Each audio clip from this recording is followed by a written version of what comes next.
지우는 왜 피카츄의 100만 부트를 맞아도 괜찮을까요? 궁금하지 않아요? 전기의 세기는 볼트가 중요한가요?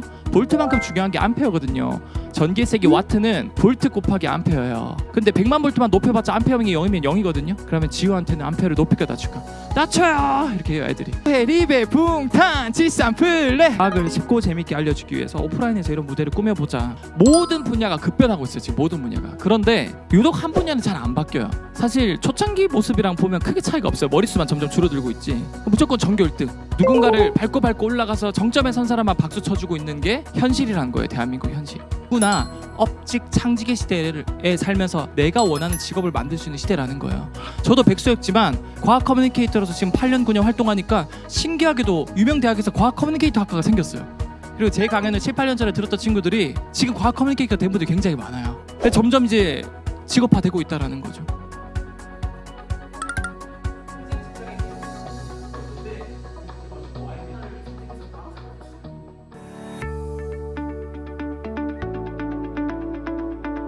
현재 그리고 미래 사회 도전에 대처하는 전문가들의 대응 방식을 배웁니다. 가천 시그니처 교양 강좌 지성학 1 수업에 오신 여러분 환영합니다. 운영교수 선경아입니다.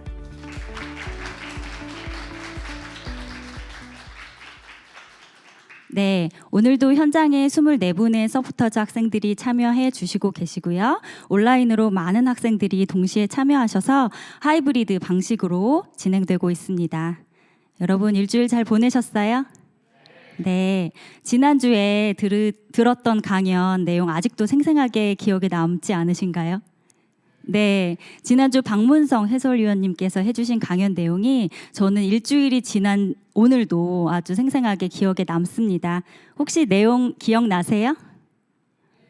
네, 저 기억 안 나시는 분들은 지난주에 세 줄 소감 작성하셨었잖아요. 그렇죠? 그래서 그 세 줄 소감을 잘 찾아보시면 지난주에 들으셨던 내용을 아마 생생하게 다시 떠올리실 수 있을 것 같은데요. 제가 그 내용을 간략하게 한번 요약을 다시 해보도록 하겠습니다. 그래서 지난주에 손흥민 선수를 비롯한 훌륭한 축구 선수들이 어떻게 해서 성공했는지 그 요소들과 그 발전 과정에 대해서 설명을 주시면서 우리가 커리어 발전하는 데 있어서 각자의 방향을 찾아가는 과정에서 다양한 경험을 통해서 도전과 실패를 반복해보자 라는 그런 메시지를 주셨던 것 같습니다. 그래서 즉 좋은 인재가 되기 위해서 지금 우리가 해볼 수 있는 것들을 마음껏 해볼 수 있는 그런 용기를 많이 북돋아 주셨던 그러한 강연이었던 걸로 기억에 남아요. 그래서 여러분들께 의미 있는 그러한 내용으로 그 기억에 남을 텐데요. 오늘 우리 강연의 주제도 우리가 좋은 인재가 되기 위해서 지금 고민해 보아야 할 것들에 대한 내용입니다. 네, 이번 주에는 조금 관점을 바꾸어서 과학적인 내용을 바탕으로 그 말씀을 들어볼 텐데요. 오늘 강연의 주제를 소개해 드리겠습니다. 이번 주 주제는요, 급변하는 시대에 행복한 융합형 인재로 성장하는 과학적인 전략입니다. 그래서 제가 지난주에 이번 주 강연 제목을 소개해 드릴 때 뇌과학으로 보는 완벽한 동기부여를 만드는 최적화된 내 몸 만들기라고 강연 제목을 소개해 드렸었는데요.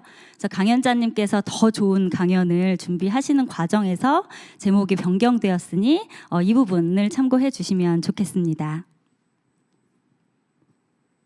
그럼 이번 주 주제인 융합형 인재에 대해서 조금 생각해 보아야 할 것 같은데요.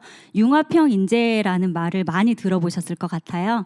그래서 융합형 인재라는 말의 뜻은 무엇인지 좀 제가 간단히 설명을 드려보면 단일 분야에 국한되지 않고요. 다양한 분야의 기술이나 지식들을 융합해서 새로운 가치를 만들어내는 사람을 융합형 인재라고 한다라고 찾아볼 수 있을 것 같습니다. 그래서 융합형 인재가 사회에서 우리에게 요구하는 중요한 역량임에는 틀림이 없는데요. 오늘은 그 융합형 인재에 대한 이야기뿐만 아니라 행복한 융합형 인재를 만드는 과학적인 방법이라고 말씀을 주시니 그 내용이 더욱더 기대가 되고 궁금한 것 같습니다. 그러면 오늘 강연자님 소개를 드리도록 하겠습니다. 오늘 강연해 주실 분은 과학 커뮤니케이터 이선호 대표님이십니다. 이선호 대표님은 현재 과학 커뮤니케이터 엑소로 활동 중이시고요. 엑소 플래닛의 대표를 맡고 계시고 친환경 기업인 공공이라는 회사의 CCO를 맡고 계십니다. 그래서 EBS, KBS, SBS 등 다양한 방송국에서 과학 코너를 진행하셨고요. 1등 팟캐스트, 그리고 유튜브 과학분인 사이언티스트를 운영을 하고 계시는데요. 이 양력만 보더라도 과학 교육계에 혁명을 일으키고 계시는 분이 아닌가라는 생각에 오늘 강연 내용이 훨씬 더 기대가 되는 것 같습니다. 자, 그럼 큰 박수로 오늘 강연해 주실 이선호 대표님을 모시겠습니다.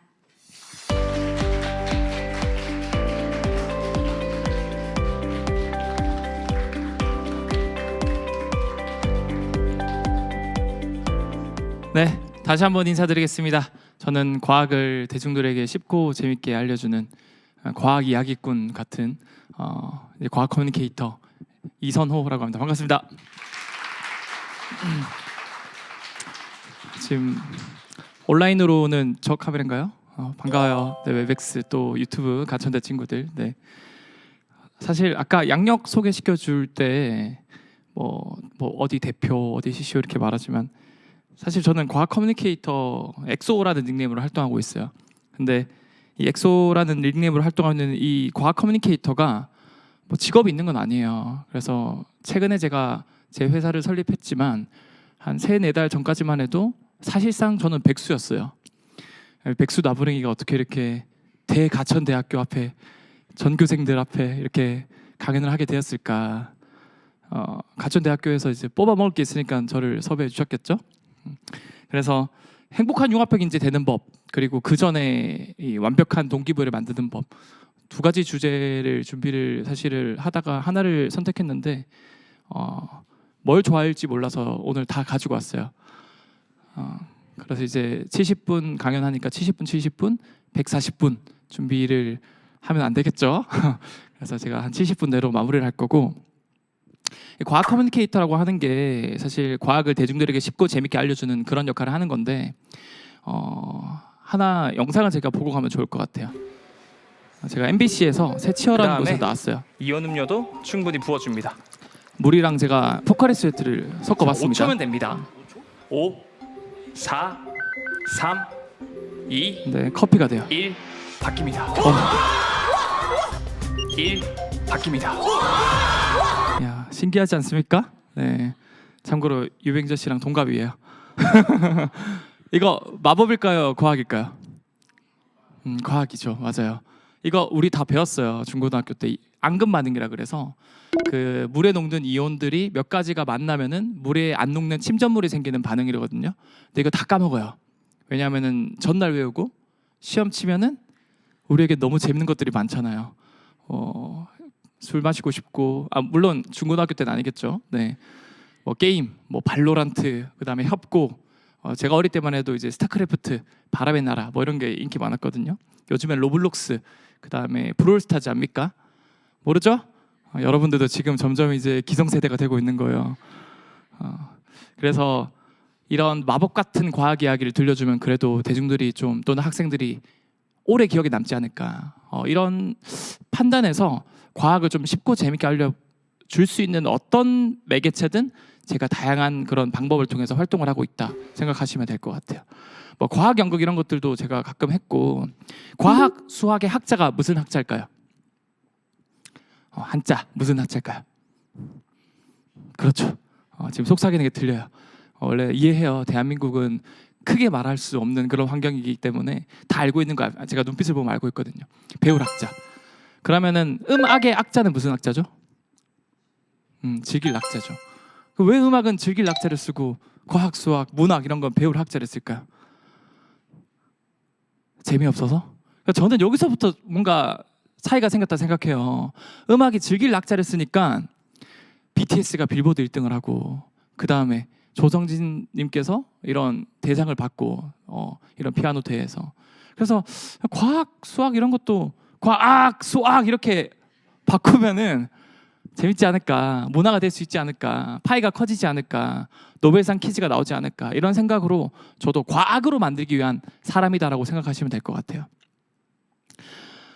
그래서 제가 하는 활동들을 몇 가지만 들려드리면 다들 배움이라 그래서 교육 소외 지역에 있는 친구들 만나서 강연을 하기도 하고, 여기 친구들 만나러 가려면요 왕복 18시간 19시간 걸려요. 막 버스를 5번 6번 갈아타고 배 타고, 분명히 네이버 지도에서는 5분 뒤에 도착한대요. 근데 50분이 지나도 안 와요. 원래 시골 가면은 버스가 막 잘 안 오거든요. 그래도 제가 막 고생해서 가는 이유가, 여기 친구들은 전부 다 눈이 은하수예요, 은하수. 사실 얘네들은 잘 몰라요, 아무것도. 근데 모든 걸 다 흡수할 수 있는 눈빛을 가지고 있어요. 제가 이런 훌륭한 가천대학교나 또 다른 대학교 전교생 대상 강연도 많이 해봤어요. 그리고 뭐 과학고, 영재고 가봐도 저보다 더 잘 알아요, 학생들이. 쌤 저 알아요 하면서 물어보면 대답하면 저 그거 초등학교 때 배웠대요. 다 알고 있어요. 근데 눈을 보면은 좀 영혼이 없어요. 뭔가에 사로잡혀 있는 눈빛인데, 그 사로잡혀 있는 눈빛이 진짜 본인이 원하는 눈빛이 아니야. 근데 여기 친구들은 잘 몰라요. 쌤 그거 모르겠는데요 이래요. 근데 눈빛은 다 은하수예요. 이런 친구들한테는 정말 이 하얀 도화지라서 그 본인이 각자가 원하는 가치관을 만들어주기 굉장히 쉬운 친구들이에요. 그래서 오히려 저는 이런 교육 소외 지역의 강연을 많이 가려고요. 그래서 이런 과학 이야기나 진로 이야기 이런 교육 소외 지역에 가서 들려드리기도 하고요. 그리고 엄마한테 혼나는 거 대신 해주고 있어요. 콜라랑 뭐가 만났을까요? 멘토스. 그리고 이제 액체 질소랑 뜨거운 물 만나는 반응. 그래서 시민분들이랑 과학이 재밌다라는 거 알려주기 위해서 이런 사이언스 버스킹 이런 것도 진행을 하고 있고, 다양한 뭐 뉴스나 아니면 뭐 방송 프로그램 이런 것들을 이제 진행을 하고 있어요. 그래서 고정으로 하다가 작년 기준으로 제가 다 관뒀어요. 왜냐하면 과학을 쉽고 재밌게 알려준 과학 커뮤니케이터 분들이 이제 많이 올라오고 있어요. 이게 이제 제가 백수라고 했지만 점점 이게 요즘은 이제 업지계 시대, 창지계 시대라 그래서 내가 정말 좋아하고 잘하는 거 즐기다 보면 그게 직업화되는 시대거든요. 과학 커뮤니케이터도 그 분야 중 하나예요. 직업화되고 있어요. 그래서 그런 친구들을 위해서 제가 다 포기를 하고 그런 친구들이 지금 활동을 하고 있습니다. 가르치기 제일 힘든 대상이 초등학생이거든요. 근데 저는 제일 쉬워요. 왜냐하면은 이 세대별로 자기가 좋아하는 트렌드란 게 있어요. 누구는 BTS를 좋아하고, 누구는 아이브를 좋아하고, 누구는 뉴진스를 좋아하고, 그리고 뭐 임영웅 씨를 좋아할 수도 있고. 초등학생도 초등학생이 좋아하는 트렌드란 게 있거든요. 여러분들은 뭘 좋아해요? 협곡? 발로란트? 다 다르잖아요. 이 아이들이, 여러분들 요즘 초등학생이나 유치원생들이 좋아하는 거 뭔지 알아요? SCP 괴물 들어봤어요? 안 들어봤죠? 스키비디 토일렛 알아요? 못 들어봤죠? 그런 것들, 또는 뭐 포켓몬, 그 다음에 로블록스 게임 속에서 원조 주기율표를 가르치고 있어요. 지우는 왜 피카츄의 100만 무트를 맞아도 괜찮을까요? 궁금하지 않아요? 이렇게 전기의 세계를 가르쳐요. 전기의 세계는 볼트가 중요한가요? 볼트만큼 중요한 게 암페어거든요. 전기의 세계 와트는 볼트 곱하기 암페어예요. 근데 100만 볼트만 높여봤자 암페어이 0이면 0이거든요. 그래서 이제 알려주죠. 우리 초등학생들한테. 야, 지우가 맞으면 왜 안 아플까? 이 볼트만큼 센 게 암페어가 중요해. 그러면 지우한테는 암페어를 높일까 낮출까? 낮춰요! 이렇게 해요, 애들이. 그럼 아이들이 또 아이들한테 막 다른 친구한테 가르쳐줘요. 그래서 이런 식으로 가르쳐줍니다. 후기도 배달의 민족 1등 맛집보다 제가 높아요. 5,000개를 넘겼어요. 네. 내가 성교육도 아는데 아이가 지금까지 배운 성교육 중 최고라고 합니다. 이 아이는 되게 성에 일찍 눈을 떴나 봐요. 모든 성교육은 다 들어봤나 봐요. 아이가 어린이날 생일 선물 대신에 제 수업을 받고 싶다고 하네요. 이거 후기 조작한 거 아니에요. 네, 진짜 받은 거예요. 네. 혹시 세바시 들어보신 분 있나요? 제가 세바시 2번 정도 나왔어요. 근데 2번 다 조회수가 터졌어요. 한 번은 한 30만 넘고 한 번은 100만 넘고, 한 번 더 섭외가 왔는데 그때 이제 서울시청에서 이제 시장님께서 이렇게 추천해서 왔는데, 제가 그 세바시 강연 한 번 오면요 그걸 통해서 많은 섭외가 와요. 또 강연 소외. 근데 그걸 포기하고 교육 소외 지역에 가서 강연을 하고 왔어요. 그래서 제가 그런 가치관으로 바뀌었거든요. 원래는 무조건 돈이 최고다라는 생각이었는데, 근데 이 세바시 강연할 때도 100만 조회수가 터진 그 영상은 이제 탑 베스트 강연 1등에 올라간 적이 있어요. 2등이 연봉 100억 선생님 이재영 선생님인데, 제가 연봉을 이길 수는 없었지만 좋은 강연으로 잠깐 이겼으니까 여러분한테 그 강연 들려드리려고 왔어요. 더 엑기스를 뽑아서. 제가 이제 과학 커뮤니케이터로서 이런저런 활동을 많이 하는데 이런 재밌는 웹툰 만화가 그린 적 있었어요. 웹툰의 랑토란 작가분이 만약에 서울대생들이 클럽에 가서 놀면 어떻게 놀까? 그래서 서울대생이 클럽에 왔어요. 이제 DJ가 1등급 소리 질러 하는 거예요. 그러니까 다 소리 질러요. 와! 2등급 소리 질러 하니까 갑자기 조용해져요. 살면서 2등급을 받아본 적이 없나 봐요. 재수없죠. 그리고 이제 여기 DJ가 또 클럽에 왔으니까 랩 이런 거 해야 되잖아요. 근데 또 이상한 랩을 해요. 이제 문과는 이제 태정, 태세, 문단세 뭐 이런 거 하고요. 이과는 이제 널 향한 주기율표라고 그래서 진짜 이런 랩이 있어요. 한 소절 들려드릴까요? 이게 아무도 원치 않는데 제가 확신하는데 부르면 여러분만 부끄러워질 거예요. 그리고 여기 온라인으로 듣고 계신 분들도 지금 멀리 떨어져 있지만 자기 얼굴이 붉어지거나 고개를 숙이는 그런 현상을 목격할 수 있을 텐데 한 소절만 불러볼게요.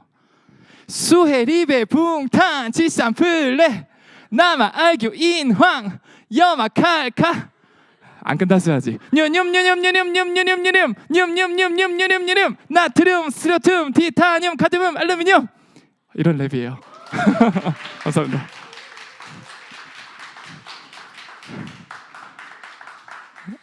네. 아유 여기 박수 쳐주신 온라인에 계신 분 감사합니다. 네. 아주 열정적으로 박수 쳐주고 계신데 얼굴은 붉어져 있어. 네. 박수 감사합니다. 네. 이재현님, 김태현님, 윤재님, 전다희님. 네. 제가 몇천 번의 강연을 해서 이 랩은 꾸준히 해요. 왜냐하면 이 반응이 단 한 번도 틀린 적이 없어요. 보통 진짜 멋있으면요 끝나자마자 바로 박수가 나오거든요. 근데 보통 부끄러우면 한 0.5초, 1초 막아뜨고 박수가 나와요. 근데 0.5초 걸렸어요. 그래서 가장 빨랐어요. 보통 한 2, 3초 걸리는데 항상 부끄러우면 왜 여러분들 몫인지 모르겠지만 그래서 여기 서울대생들이 랩을 하면서 난 질소 부분이 제일 좋더라. 헉헉 마그네슘, 헉헉 수산화 나트륨 이렇게 하다가 갑자기 DJ가 자 8시에요. 집에 갈 시간이에요. 서울대 친구들이 그러니까 여학생 어머 1시간 놀아버렸네 이라고 남학생은 아유 난 정말 못 말린 날라리하니까 이러면서 집에 가요. 재수없죠. 네. 어쨌든 상상 속으로 그린 거예요. 근데 만약에 저뿐만 아니라 과학 커뮤니케이터 분들이 많거든요. 그런 분들이 비슷한 결의 가치관을 가지고 있어요. 이거 진짜 만들어 볼까? 그래서 한번 기획을 해봤어요. 그래서 몇 달에 거쳐서 준비해서 이제 쿠팡 같은 곳에 표를 팔았어요. 그리고 저녁 6시 입장, 8시 대장이다. 술, 담배 이런 거 다 금지. 오직 과학으로만 놀 거다. 올 사람 해서 표를 팔았거든요. 몇 명이 왔을 것 같아요? 한 10명? 20명? 매진이 됐어요. 몇천 표가 매진이 됐고 그 현장 사진을 제가 보여드릴게요. 여러분 지금 클럽 전광판에 지금 주기율표 보여요? 코사인 사인 그래프 보이나요? 잘 보면 쇼미더 머니 아닙니다. 사이언스예요. 네. 그 현장 영상 같이 한번 보고 갈게요.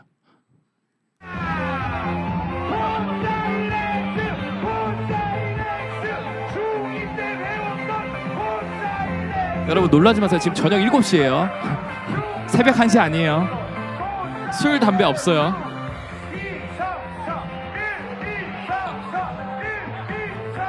잘 찾아보면 저도 있어요. 저는 2층에 있습니다.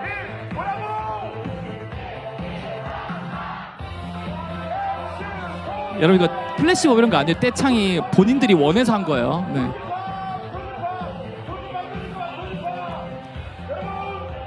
이게 조회수가 몇백만이 넘었거든요. 그리고 댓글이 몇만 개가 달렸는데 그 댓글의 90%가 다 외국인이었어요. 근데 그 내용이 다 뭐였냐면 이렇게 유익하고 재미있는 과학 클럽 어디 있냐, 우리나라도 하자. 근데 전 세계 최초로 대한민국을 했죠. 네, 볼륨 더 키워주셔도 돼요. 네.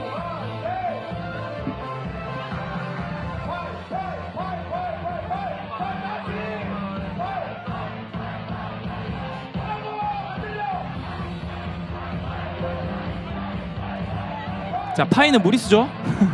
3.141592654355. 이게 얼마나 건전하고 재밌을 것 같아요. 자, 그래서 이 무대를 꾸민 분들이 과학 커뮤니케이터 분들이고 다 8시에 집에 갔어요. 8시에 집에 가서 이제 해장국 먹고, 네. 술을 안 마셨지만, 네. 저도 그때 이 무대를 꾸몄었고, 여기 이제 훌륭한 과학 커뮤니케이터 분들이 되게 많았어요. 이때가 굉장히 초창기였거든요. 그때는 뭐 뭐 과학 커뮤니케이터라는 개념도 없었어요 대한민국에. 2017년 18년 이때라서. 네. 그래서 여기 오른쪽에 이제 유튜브 하시는 과학 커뮤니케이터 분도 계시고 그다음에 뭐 다양한 유명한 분들 많이 계세요. 네. 다 지금 분장을 해서 못 알아보시겠지만 그래서 어쨌든 이런 분들이 과학을 쉽고 재밌게 알려주기 위해서 오프라인에서 이런 무대를 꾸며보자. 근데 성공적으로 이렇게 오프라인에서도 과학 문화를 정착을 시켰다라는 걸 들려드리고 싶었어요. 그래서 저는 이런 삶을 살고 있어요. 그래서 행복한데 처음부터 이런 삶을 살았던 건 아니에요. 제가 어릴 때 과학을 되게 좋아했거든요. 근데 어릴 때 과학 좋아하면 가질 수 있는 직업 하면은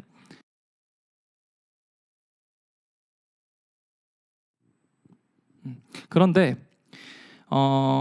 그래서 저는 그 하나를 선택해서 과학자가 됐어요.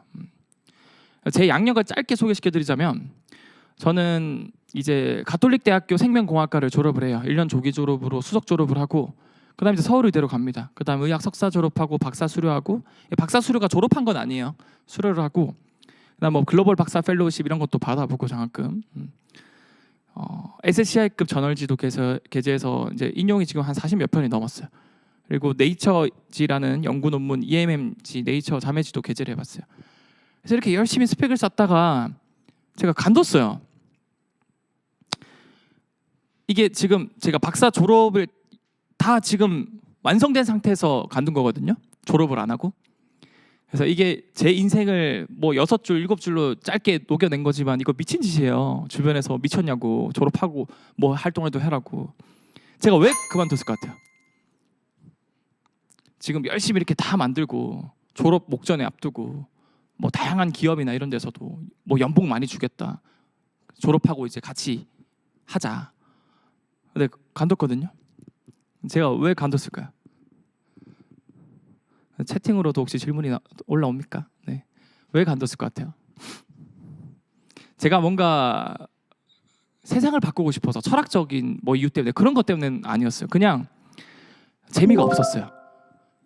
나는 분명히 좋아하는 걸 찾아서 분야를 찾아서 과학자가 돼서 나름 그래도 좋은 논문 내고 좋은 스펙을 쌓고 살아갔는데 왜 재미가 없었을까? 제가 다 간두고 얼만큼 힘들었냐면 주변에서 이제 결국 참다부터 병원이라도 가봐라. 제가 진짜 상황이 최악이었거든요 그때. 병원에 갔더니 이런 진단서를 받았어요. 중등도 우울 에피소드, 이거는 좀 심한 우울증이에요. 그 다음에 기타 명시 불안장애, 되게 불안한 삶을 살고 있었어요. 의사가 되게 놀랐어요. 당장 입원해도 모자를 파네. 왜 이제 왔냐고. 되게 심각하다고. 그 제가 돌이켜 보니까 지금 와서 보니까 좀 보이더라고요. 이 삶 자체가 진짜 좋아하는 삶을 살았던 건 아닌 것 같아요. 좋아 보이는 삶을 살았던 것 같아요. 그때 당시에는 이유를 몰랐어요. 그냥 힘들었어요. 근데 제가 다 간두고 오히려 백수가 되고 우울증이 나왔어요. 그리고 되게 행복한 삶을 지금 살고 있어요. 제가 최근 1년 스케줄을 좀 제가 방금 캐치해서 왔거든요. 이게 제 1년 스케줄이에요. 최근에 작년부터 올해까지. 근데 보면은 제가 명절에도 안 쉬었거든요. 하루도 쉰 적이 없어요. 한 3년 동안 쉰 적이 없거든요. 그만두고 나서. 저는 어떻게 이렇게 백수가 되고 우울증이었는데 이걸 다 극복하고 이런 많은 스케줄을 소화를 하면서 살 수 있게 되었을까? 이게 누군가 봤을 때는 되게 힘들어 보인다, 불행하다 하지만 저는 최소한 여기 있는 모든 스케줄이요 정말 제가 간절히 원했던 일들이었어요. 그런 삶이 가득가득한 삶을 저는 지금 살고 있어요. 어떻게 그럼 제가 우울증을 극복하고 이런 내가 정말 좋아하고 잘하는 걸 찾아서 행복한 삶을 살게 되었는지에 대해서 오늘 들려드리려고 이 자리에 왔어요. 아인슈타인이 이런 얘기를 했어요. 모든 사람은 천재다. 물론 한국말로 얘기한 건 아니겠죠.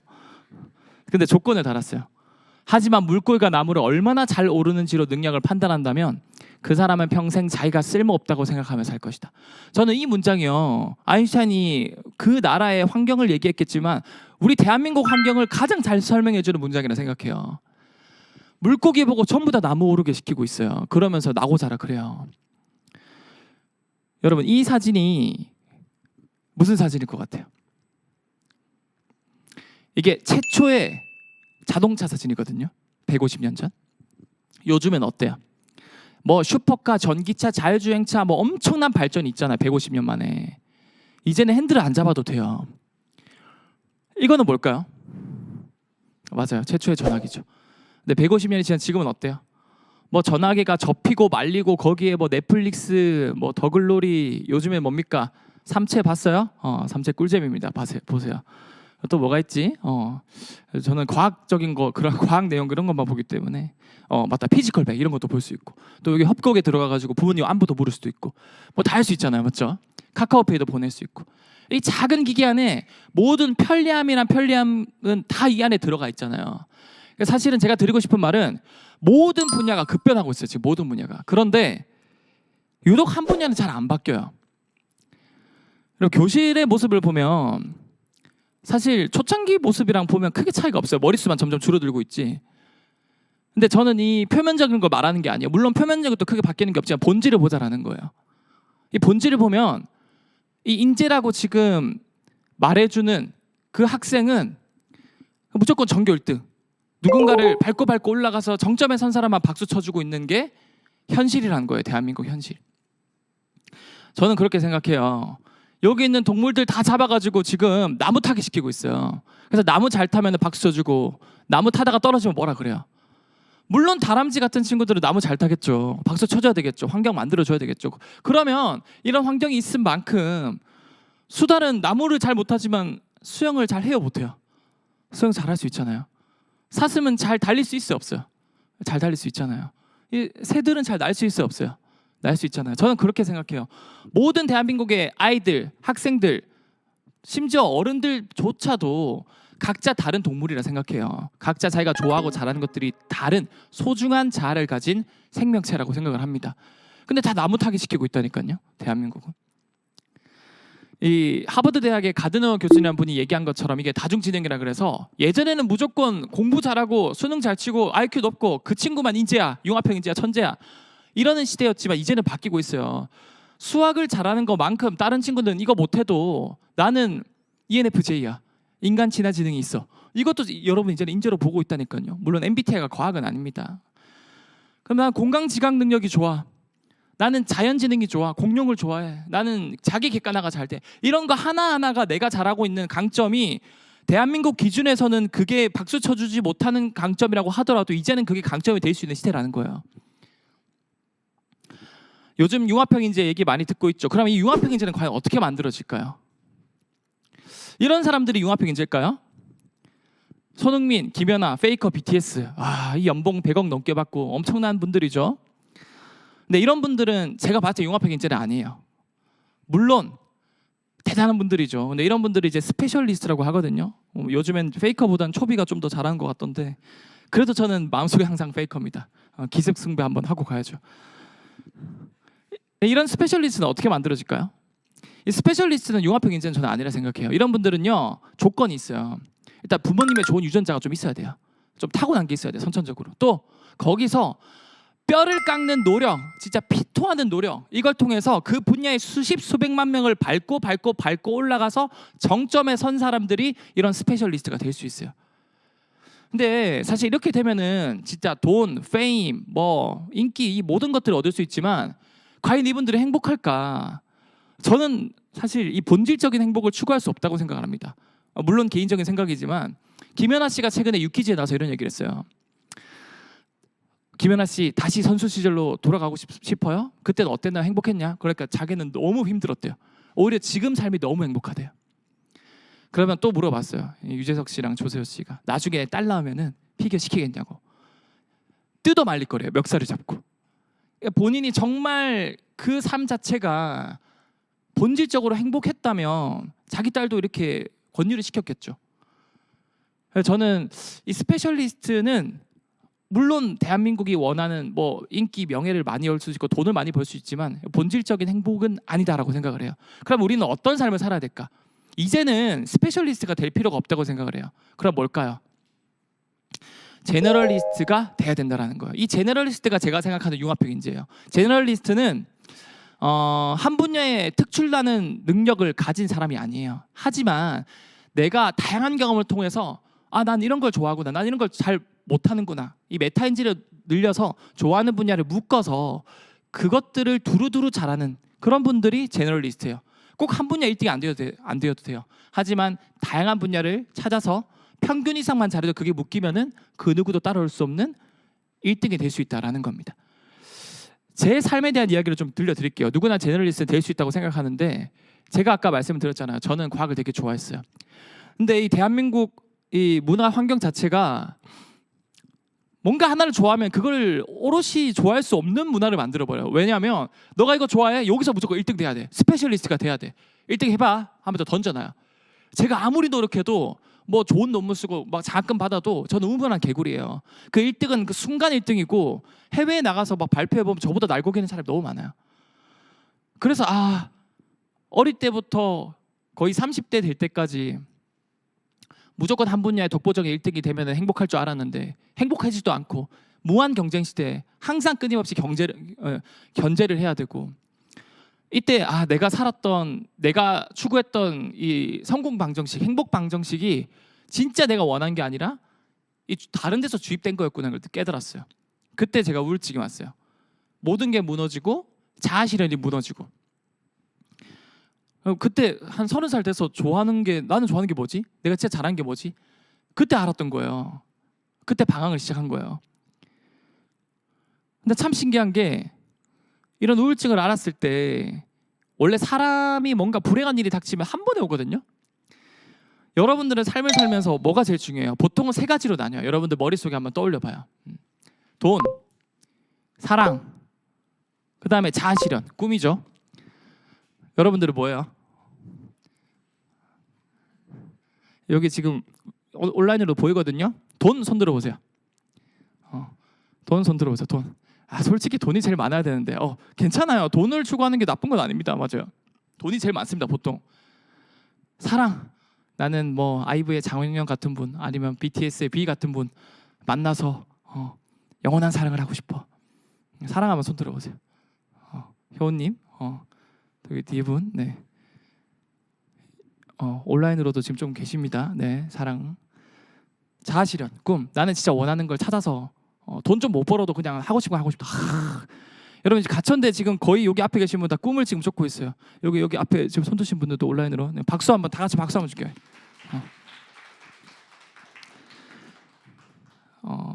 사실 제가 물어보면 거의 한 80%는 돈이에요. 근데 이게 잘못된 건 아닙니다. 제가 근데 이 자아 실현이 무너졌을 때 스페셜리스트만 성공받는 이 각광받는 박수 주는 1등만 기억하는 이 더러운 세상 이런 문장도 있지 않습니까? 이 자아가 무너졌을 때 사실 제가 약간 엄친한 이미지 같은 게 좀 있어가지고 안경 끼고 그래가지고 그렇지만 제가 완전 흙수저 집안이거든요. 저희 아버지가 사업을 실패하셔서 사기를 당해가지고 집에 빚이 한 100억이 넘게 있었어요. 어릴 때부터. 그리고 그러니까 친동생이랑 엄마랑 아빠랑 저랑 단칸방에 살고 그렇게 막 살면서 제가 나름 학교에서도 과소비 안 하고 학생식 때 밥만 먹고 막 1일 2식 하면서 장학금 많이 받고 돈을 많이 모았거든요. 딱 30살이 됐을 때 꿈이 무너졌잖아요. 내가 뭘 해야 될지 모르겠어. 근데 집에 빚은 해결이 또 안 돼요. 저희 어머니가 40년 선생님을 하셨는데 40년 교직 생활하면서 벌은 월급 있잖아요. 어디에 썼을 것 같아요? 빚 갚는데? 아니에요. 빚 이자 갚는 데 썼어요. 이 빚이 막 100억이 넘어가면요 이자가 몇 천만 원이에요 한 달에. 그러니까 제가 이 꿈이 무너지면서 어떻게 해야 되지? 가족의 빚부터 좀 해결해 보자 해서 제가 그때 한 3, 4억을 모았거든요. 많이 모았죠. 30살에. 그걸로 이제 집 빚을 갚을 수가 없으니까 어떻게 하면 불릴 수 있을까? 그래서 하지 말아야 될 거 해요. 이제 주식을 해요. 주식을. 초심자의 행운 들어보셨습니까? 한 1,000만 원 넣었는데 1년 이자가 막 1시간 만에 벌려요. 막 3%. 이야 대박이다. 그래서 막 억 단위를 넣었는데 이 마인드 컨트롤 안 되잖아요. 단타를 치면. 그래가지고 까먹고 해가지고 제가 평생 번 돈을 다 날려먹었어요. 근데 이 도박 중독, 주식 중독 이런 거에 중독된 사람은요 이 밑바닥을 쳐야 이거 나올 수 있거든요. 근데 밑바닥이 하필 아니었어요. 제가 이제 말투를 보면 약간 부산 사투리가 섞여 있어요. 제가 부산에서 나고 자랐거든요. 어머니가 부산에 이제 제가 서울에 이제 대학교로 가니까 전셋집을 얻어줬어요. 1억 엄마가 조금씩 모아가지고 그래도 아들내미 가는데 대출해가지고. 근데 그 전셋방을 빼가지고 제가 이제 원금이라도 복구해보자. 내 돈 4억 어떻게든 복구해야 된다. 그래서 이제 그 원룸 고시텔 거기에 들어와가지고 이제 한 달에 20만 원 내면서 1억으로 재투자를 해요. 어떻게 됐을까요? 다 까먹었어요. 엄마 돈 날려먹었어요. 여기가 바닥일까요? 아니에요. 제 친동생이 되게 어른스러워요. 동생한테 이제 전화해서 울면서 어떡하냐, 엄마 돈 다 까먹었다. 동생이 되게 그때 기억이 나요. 아직도. 저는 울고 있는데 동생이 아무렇지 않게, 동생이 되게 착해요. 동생이 저보다 4살 5살 어린데 동생은 수능 끝나고 대학도 포기했어요. 아버지 그 빚 해결한다고. 수능 끝나자마자 바로 군대를 가서 졸업하고 그 제대하고 아버지를 도와주고 있는데, 그때 동생이 한 25살쯤 됐었는데 동생이 뭐 그런 거 갖고 그러냐, 내가 돈 한 5천만 원 모아놨대요. 그걸로 다시 방 잡고 다시 정신 차려라, 천천히 갚으면 되니까. 제가 그 5천만 원이 그 전세 자금으로 다시 방을 구했을까, 아니면은 영웅문 키움증권 계좌로 갔을까요? 키움증권 계좌로 갔어요. 근데 한 제가 4, 5억 날렸는데 5천만 원을 이거 복구해야 되잖아요. 어떻게 했을까요? 뭐 테마주 이런 걸 건드려요. 또 다 날려 먹었어요. 또 이게 제 사실 바닥이 아니었어요. 제가 이제 그때 당시 서울의대에서 본과 1학년 가르치고 있었거든요. 근데 서울대가 그때 법인화 돼가지고 직원으로서 제가 활동을 할 때였어요. 그러니까 그 신용이 있죠. 왜냐하면 제가 그 정직원이니까 4대 보험되고. 그래서 이제 제2금융권 가니까 아유 우리 고객님 호객님 이러면서 신용 미수 풀로 땡겨주더라고요. 그래서 한 7천만 원 땡겨줘서 그걸로 제가 영웅문 계좌 키움증권 계좌로 갔을까요? 아니면은 업비트로 갔을까요? 맞아, 코인계로 갑니다. 야, 코인계면 100배가 뻥튀기가 된대. 상장 폐지가 되더라고요. 그래서 이제 신용불량자가 됐어요, 제가. 그러니까 저는 후레 자식이에요. 아빠도 그러고 있는데 저는 엄마 돈, 동생 돈, 나 돈, 심지어 나 빚까지 생겼어. 그러니까 꿈 날아갔죠, 돈 날아갔죠. 심지어 내 돈뿐만 아니라 동생 돈, 엄마 돈까지 날려먹었죠. 그때 당시에 제가 지금으로부터 한 7, 8년 전인데 정말 사랑했던 여자친구가 있었어요. 한 3년 4년 사귀었는데 그 여자친구가 떠나가더라고요. 여자친구가 돈이 없어서, 꿈이 없어서 떠나갔을까요? 아니에요. 그 친구는 되게 진국이었어요. 근데 그 친구가 그 얘기를 하더라고요. 제가 히키코모리처럼 방에 박혀가지고 진짜 우울증 환자였어요. 막 꿈 없지, 돈 없지 막 이러고, 그리고 당연히 건강도 완전 나빠졌겠죠. 그러니까 여자친구가 이런 얘기를 하다가 몇 년 버티다가 더 이상 내가 알던 오빠의 모습이 안 보인다고. 그래서 제가 잡을 수가 없었어요. 떠나가더라고요. 사랑도 잃었어요 그때. 정말 심한 우울증 환자는 언제 제일 우울한지 알아요? 현실을 살아갈 때가 아니에요. 잘 때요, 잘 때.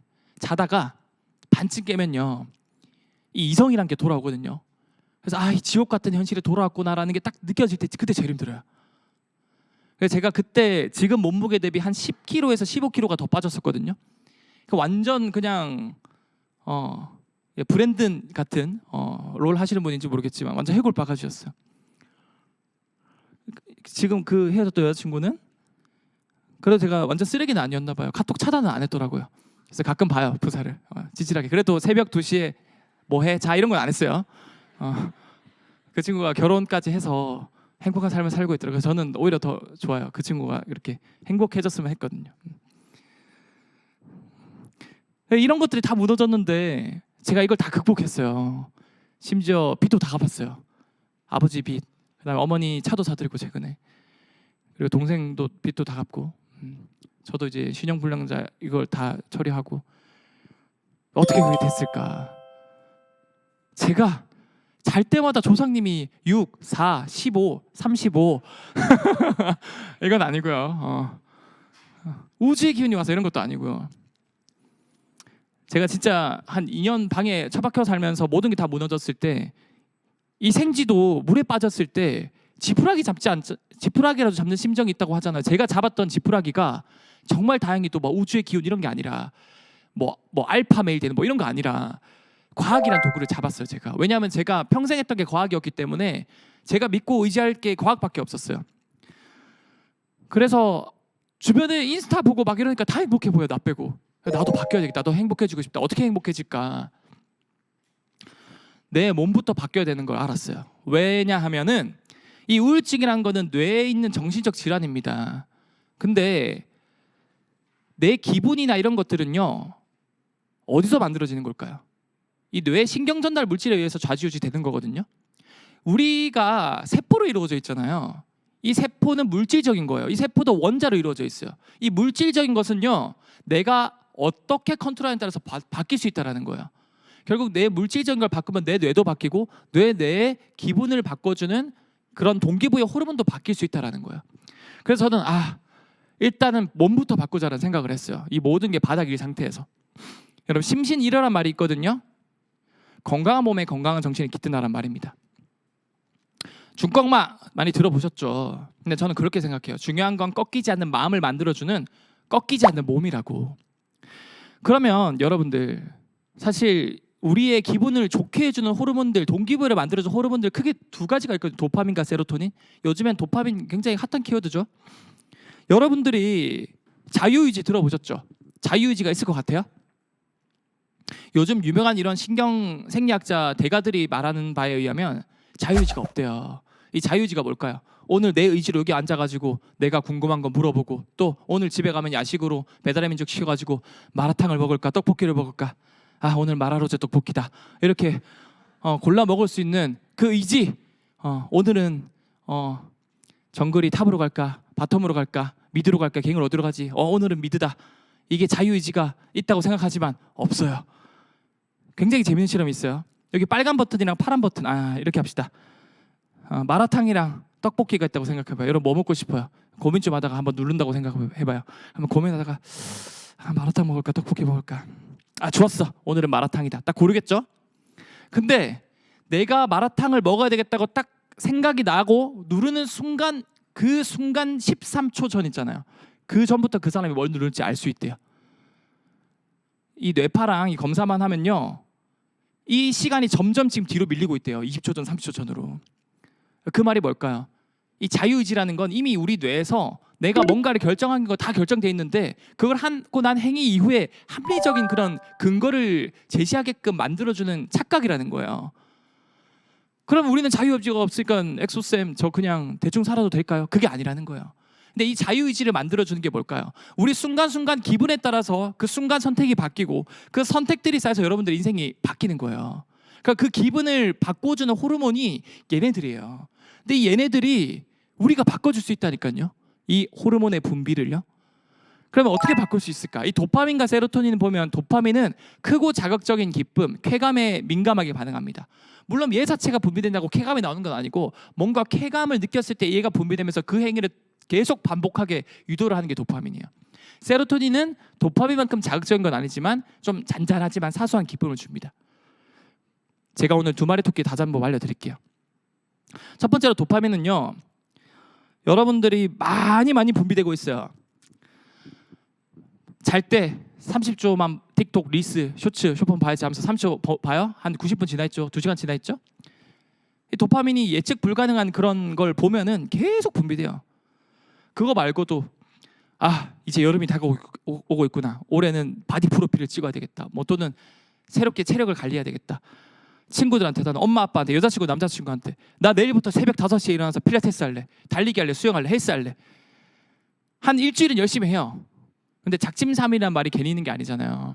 이렇게 하다가 이 사람이란 게 항상 루틴 일정한 삶을 사는 게 아니거든요.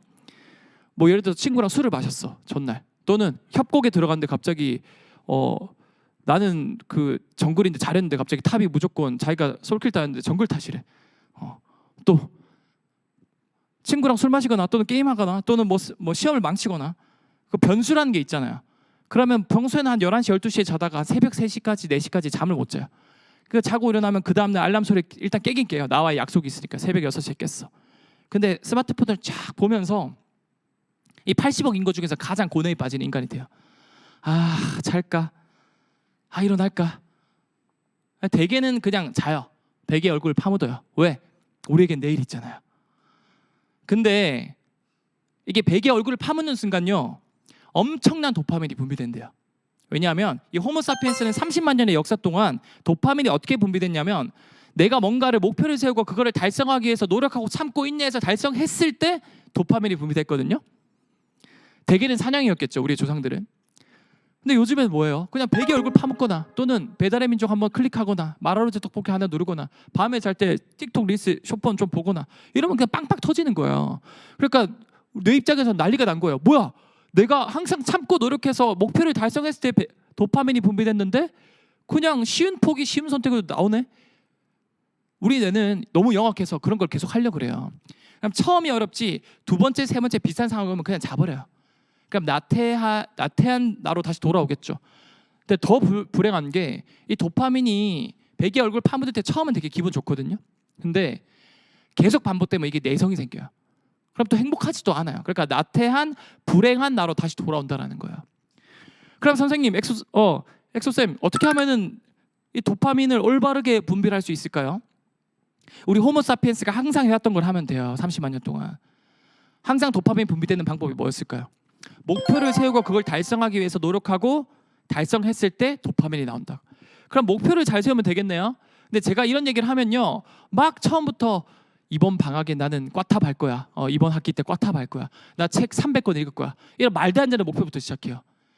근데 우리 뇌 입장에서는요, 딱 봤을 때 달성 가능성이 너무 높을수록 안 하려고 그래요. 내가 이거 한 달 노력했는데 이거 실패하면 나 도파민 못 받잖아. 에이, 안 해. 이러거든요. 그럼 어떻게 하면은 뇌 입장에서 이거 할 만한데 하는 목표를 세울 수 있을까요? 어떤 목표일까요? 제가 보기를 드릴게요. 1번 에베레스트 정상, 2번 동대 뒷산 올라가기, 정상 가기. 뭐가 쉬울까요? 2번이죠. 그러니까 우리 뇌에게 100% 성공할 수 있는 것을 목표로 만들어 보자라는 거예요. 먼저 그게 바로 작은 목표예요. 여러분 아침에 일어나면 이불 개면 이불 20초면 개잖아요. 하루에 5분 정도 밖에 나가서 걸을 수 있잖아요. 이런 것들 자체가 뇌 입장에서 할 만해요. 근데 정말 신기한 게 아무 생각 없이 이불 개는 거랑 내가 20초 참고 오늘은 이불 갤 거야, 작은 목표를 설정하고 이불 갰을 때, 그걸 행위를 마무리했을 때 도파민이 분비되는 차이가 달라요. 내가 이걸 성취를 했을 때 도파민이 분비되는데 더 신기한 건 이건 목표 달성이잖아요. 그러면은 내성이 또 안 생겨요. 정말 신기한 게 하루 이틀 이불 개고 하루 이틀 하루에 5분 걷기 하다 보면은 어느 순간은요, 이 작은 목표가 쌓여서 중간 목표를 달성할 수 있는 자신감이 찬 뇌 상태가 돼요. 오늘은 그럼 방 한번 쓸어볼까? 오늘은 한번 10분 달려볼까? 이렇게 돼요. 그럼 결국 그게 쌓이고 쌓이면은 작은 목표가 중간 목표가 더 큰 목표를 달성할 수 있는 준비된 상태의 뇌가 된다라는 거예요. 여러분들이 뭔가를 시작할 때 작은 것부터 시작하셔야 돼요. 자, 두 번째, 올바른 세로토닌 이용법. 여러분들 살면서 되게 행복한 날 있지 않아요? 뭔가 다 기분이 좋고 다 할 수 있을 것 같고, 그러니까 뭐 주식이 막 올라갔거나 코인이 올라갔거나 아니면 성적을 잘 받았거나 아니면 뭐 연애에 성공했거나 그런 이유 없이, 아무 이유 없이 기분 좋은 날 있지 않아요? 진짜 가끔. 잘 생각해 보시면 그 날 잘 떠올려 보세요. 되게 날씨가 좋았을 거예요.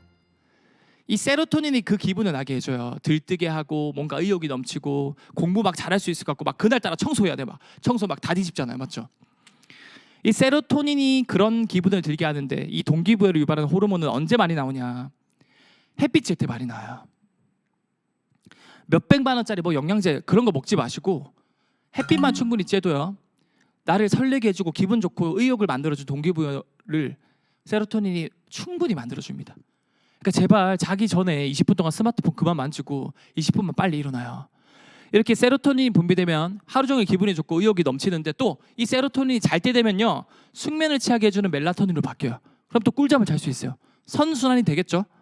더 좋은 거는 이 햇빛을 받으면요 또 잠이 깨요.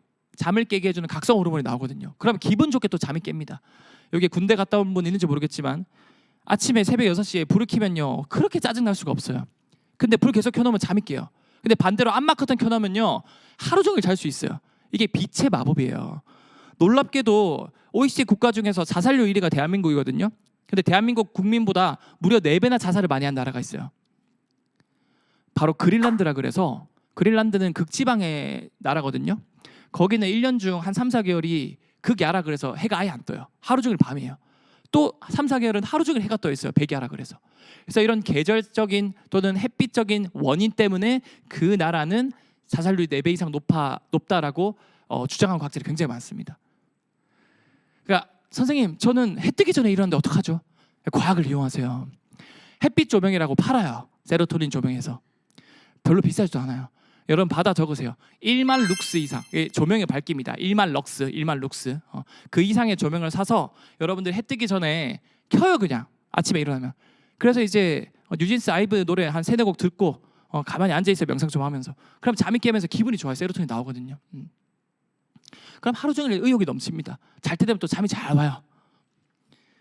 이런 걸 적극 활용하시면 좋습니다. 세로토닌. 아 선생님 저는 2개 다 귀찮아요. 제가 2마리 토끼 다시 한번 알려드릴게요. 너무 쉽게. 한 6개월 전쯤에 펜실베니아 의과대학에서 굉장히 재밌는 연구 결과를 내요. 네이처지에 나왔는데 유전적으로 100% 똑같은 쥐를 구매해가지고 얘네들의 성격을 봤어요. 근데 유전자가 똑같다라는 거는 이 레고로 치면은 설명서가 똑같기 때문에 설명서를 보고 만든 레고 블럭은 똑같겠죠. 근데 너무 성격이 달라요. 유전자가 100% 똑같은데 어떤 쥐는요 하루 종일 필라테스랑 그다음 헬스 운동을 합니다. 수영장 가고 중요한 건 꺾이지 않는 쳇바퀴 동기부여가 충분합니다.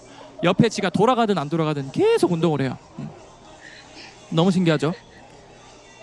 야 얘는 진짜 동기부여가 충분하구나. 근데 똑같은 쥐들인데 어떤 쥐들은요 유전자가 100% 똑같은데 잠만 자요. 맨날 넷플릭스만 보고 배달의 민족 해가지고 마라탕만 시켜 먹고 협곡에 들어가서 부모님 안부만 묻고 그러고 있어요.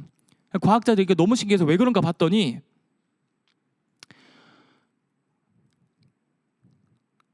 이 쥐의 장내 세균이요 너무 달랐던 거예요. 여러분 굉장히 재밌는 이야기를 제가 하나 들려드릴게요. 여러분들은 세포로 이루어져 있는데 세포가 한 30조 개로 이루어져 있거든요. 근데 이 30조 개의 세포보다 더 많은 생명체가 우리 몸에 살고 있어요. 그게 장내 세균이에요. 50조 마리에서 100조 마리가 넘는데 그 누구도 내 장에 어떤 종류의 세균들이 살고 있는지는 아무도 신경을 안 써요. 롤 할 때 뱀픽만 신경 쓰지. 내 안에 있는 세균들은 좋은 세균일까 나쁜 세균일까 아무도 신경을 안 쓴다니까요. 정말 놀랍게도 이 쳇바퀴를 열심히 도는 쥐는요 동기부여가 충만한 쥐는요 유익균이 굉장히 많았대요. 그러면은 하루 종일 잠만 자는 쥐는 어땠을 것 같아요? 유익균이 많았어요. 과학자들 이런 거 보고 못 참거든요. 항생제를 먹여가지고 유익균을 다 죽여봤어요. 얘 어떻게 됐을 것 같아요? 이렇게 됐어요. 아무것도 안 해요. 갑자기 쳇바퀴를 안 돌아요. 동기부여가 사라졌어요. 그럼 반대로 이렇게 게으른 쥐한테 유익균을 넣어줬거든요. 어떻게 됐을 것 같아요? 맞아요. 갑자기 필라테스를 가고 열심히 이렇게 돌아요. 또 동기부여가 생겼어요. 너무 신기하지 않아요? 근데 이게 비단 지만 그럴까요? 아니에요. 최근에 셀사이언스 네이처를 보면요 이 장내 세균들이 우리가 먹은 음식의 찌꺼기를 먹고 동기부여를 만들어준 도파민, 세로토닌의 재료를 우리 몸에 계속 넣어주고 있대요. 그러니까 우리의 지금 기분이나 이 중간의 선택이요 내가 직접 선택한 게 아니라 어쩌면 장에서 만들어진 기분일 수 있다는 거예요. 근데 그 기분은 그냥 숙명적으로 우리가 따라야 돼 아니면 우리가 만들 수 있어요. 우리가 바꿀 수 있어요. 여러분 놀랍게도 수십 년간 조울증 때문에 그 정신과에서 입원을 하고 정신과에 수십억을 먹어도 입원을 해도 치료가 안 되는 여성이 있었어요. 그 여성이 마지막 최후의 보루로 어떤 치료를 했는데 그 치료를 한 번 하고 나서 한 방에 조울증이 나왔어요. 그 치료가 뭐냐면 건강한 남편의 똥을 이식받았어요. 똥 이식이라 그래서 페칼 마이크로바이옴 트랜스플란테이션이라는 이 치료가 있습니다. 건강한 사람의 대변에 1g에는요 유익한 균이 1000억 마리에서 1조 마리가 넘게 있어요. 그래서 이거를 정제해서 입으로 맛있게 하거나 직장으로 한 번에 넣으면 한 번에 바뀌어요. 이 장내 세균의 그 비율이 좋게. 그래서 그분이 한 번에 치료가 됐습니다. 요즘에는 미국에는요 이 똥파리라 그래서 나라는 파리 말고 똥테크를 하는 분이 있어요. 건강한 똥을 싸는 사람은 대변은행에 기부를 해서 돈을 많이 받을 수 있어요. 그래서 연봉이 억대 연봉자도 나왔습니다. 그래서 여러분 브리스톨 똥 차트라 그래서 이 똥 모양 있거든요. 제가 죄송해요. 점심 먹고 지금 그 커피 마실 시간에 똥 얘기를 해서 근데 개똥도 약으로 쓰면 없다 그러잖아요. 근데 제 약으로 쓰이고 있어요. 브리스톨 똥 차트에서 4번 모양이 있거든요. 4번 모양. 내가 그 모양이다. 그럼 미국 가시면 억대 연봉자가 될 수 있어요. 진짜로요. 네. 우리나라에도 대변은행이 있습니다. 여러분 성공하고 싶으면 진짜로 이 세로토닌이 뇌에서 5% 분비되거든요. 나머지 95% 어디서 분비될 것 같아요? 장에서 분비돼요. 장에서. 이게 또 장내 세균이 만들어주는 걸 도와줘요. 물론 이 95%가 뇌로 가는 게 아니에요. 장에서 역할을 하지만 더 중요한 건 이 5%조차도 장에서 만들어진 전구 물질, 장내 세균이 만드는 물질이 내려가서 합성이 돼서 이 5%를 또 차지를 한다니까요. 그러니까 여러분들이 성공하고 싶으면 진짜 요거트부터 퍼드세요.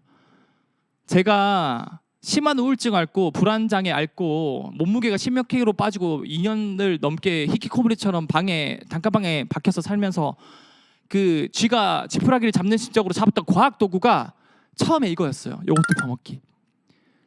햇빛 쬐기도 아니었고 작은 목표도 아니었고 요거트 퍼먹는 거였어요. 제가 논문 찾아보면서 검사 받아보고 유해균이 진짜 많았거든요. 제 뱃속에.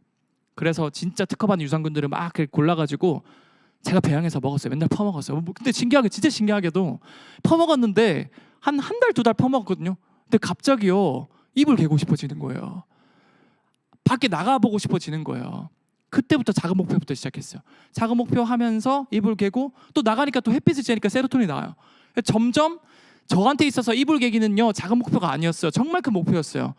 원래 이 나태에 빠진 사람은요 누군가한테는 작은 목표가 누군가한테는 정말 큰 목표거든요. 근데 이게 진입장벽이 낮아져요. 이 요거트가. 이러면서 제가 또 뭐 요거트 이렇게 판매 이렇게 해가지고 탁 하면은 제가 쫓겨나겠죠. 네. PPL 이런 거 아닙니다. 네. 저는요 밥 대신에 한 끼는 진짜 밥 먹듯이 먹어요. 요거트를 매일마다 지금 5년째 6년째 먹고 있거든요. 오마카세 먹듯이 몇 달에 한 번씩 드시면 안 되고 진짜 꾸준히 드셔야 돼요. 유산균이나 아니면 요거트 배양해서 먹고. 그리고 제가 먹는 요거트가 특허받은 유산균이거든요. 그래서 막 13, 14종이 넘는데 이게 되게 비싸요. 엄청 비싸요. 한 달치가. 제가 오늘 가천대학생 특별히 2+1으로 그럼 이제 바로 잘리겠죠. 네. 농담이고 제가 이거 공짜로 먹는 거 알려드릴게요. 한 달에 한 15만 원치 비용인데 그거는 제가 제 인스타에 적어놨어요. 이거 PPL 아닙니다. 그 회사 망하는 방법이 알겠죠? 왜냐하면 공짜로 먹는 방법이니까. 간략하게 말씀드리면 이 유산균 가루가 결국 이 동결 건조됐기 때문에 이 유산균들이 자고 있는 상태예요. 숙면 취하고 있는 상태예요. 그럼 얘를 깨우면 되거든요. 어떻게 깨우냐면 요거트 메이커 2만 원짜리 사면 돼요. 두 번째 우유는 싸잖아요. 물론 우유도 물가가 올라가서 많이 비싸긴 하지만 그 요거트 메이커에 우유 1리터 붓고 그 한 달짜리 그 동결 건조기 때문에 유통기한이 거기 있어도 그거 무시하셔도 돼요. 왜냐하면 동결 건조 제품은 유통기한이 사실상 없어요. 냉동실에 보관하고 하루치를 뜯어서 그걸 다 넣지 마세요. 그 하루치의 10분의 1만 뜯어서 퍼서 작은 숟가락으로 우유에 넣어서 배양하면요 몇십만 배로 불어나요. 걔네들이. 그게 요거트거든요. 유산균 불어난 게. 그러면은 하루에 10분의 1치로 한 2주치를 먹을 수 있어요. 저는 6년 전에 산 거 아직도 먹고 있어요. 그거. 거의 공짜죠. 영해 수렴하죠. 네, 이게 미분입니다. 그래서 그 유산균 뭐 이름이나 요거트 메이커 이런 건 제가 인스타에 제가 적어놨습니다. 그래서 그거 보고 따라해서 먹으시면 되고. 여러분들이 못 믿으실까봐 제가 최근에 또 똥 검사도 해봤어요. 똥 검사하면은 내 장에 어떤 균들이 있는지 파악할 수 있거든요. 지금 30대 평균 유익균이 이 정도의 파란 색깔 그래프. 저는 근데 초록 색깔이 적거든요. 전 주식 상한가보다 높아요. 56% 많죠? 그리고 더 중요한 건 유해균이 많이 없어야 돼요. 유해균이 장내 염증을 유발하는데 우울감을 불러일으킬 수 있다 그래요. 간접적으로. 근데 초록 색깔 그래프 저 있어요? 없죠? 내 위치 보면은 저는 바닥이에요. 바닥. 처음에 제가 유해균 진짜 많았거든요. 이 역전이 된다라는 거예요. 꾸준히 먹으면. 선생님 저 이거 한 2주 퍼먹었는데 효과가 없는 것 같아요. 2주가 말고 5년을 퍼드세요. 그럼 바뀌어요. 여러분 인생이 바뀐다니까요. 진짜로. 왜 지가 쳇바퀴를 돌겠어요. 이게 별거 아니지만 진짜 인생이 바뀌어요. 몇 달 전에 또 제가 검사했을 때 유익균과 유해균의 비율이 9대1 황금비. 그리고 클로스트리움 디피실이라 그래서 얘 균은요. 얘 때문에 1년에 100만 명이 넘게 죽어요. 이 유해균은 굉장히 나쁜 균이 저는 아예 검출이 안 됐어요. 그래서 여러분들 내 몸부터 바꿔서 호르몬 바꾸는 방법 너무 쉽죠. 요거트 꾸준히 퍼먹기. 그 다음에 햇빛 쬐기. 그 다음에 작은 목표 시작하기. 자, 두 번째로 결국 여러분 중요한 건 꺾이지 않는 마음을 만들어주는 꺾이지 않는 몸을 만든 다음에 제가 뭘 했냐면 가치관이 바뀌기 시작했어요. 왜냐면 아무것도 하기 싫은 그런 동기부여가 바닥인 상태에서는 아무것도 못 하겠죠. 근데 이렇게 퍼먹고 햇빛 쬐고 나가면서 달리기 하고 체력이 올라가고 호르몬이 좋은 호르몬들이 나오니까 긍정적으로 바뀌면서 제가 제 가치관이 바뀌더라고요.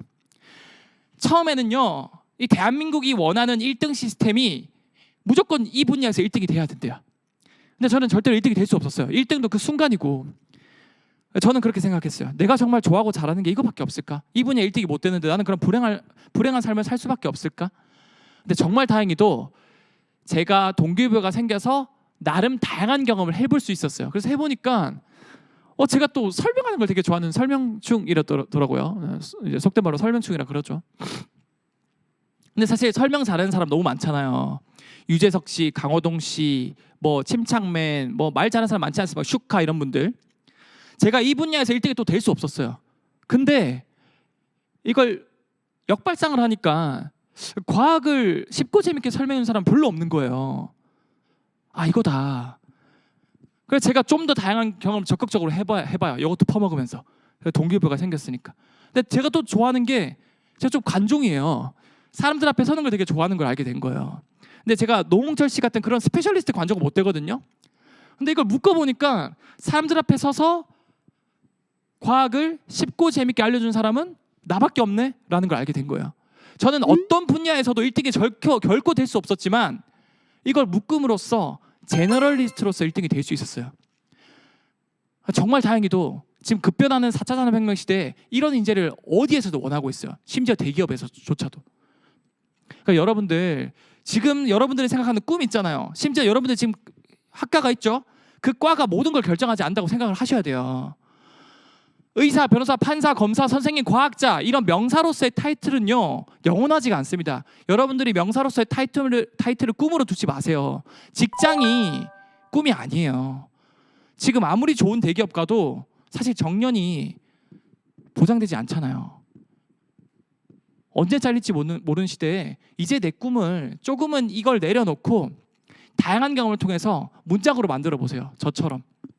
저는 백수가 됐지만 과학을 사람들에게 쉽고 재밌게 알려주려라는 문장으로 제 꿈을 만들었고 이 꿈은 하나의 직업, 직장에 얽매이지 않고 영원할 수 있는 꿈이 될 수 있었어요. 나는 경쟁력이 없어. 아니에요. 나는 경쟁력이 있다라고 생각을 하셔야 돼요.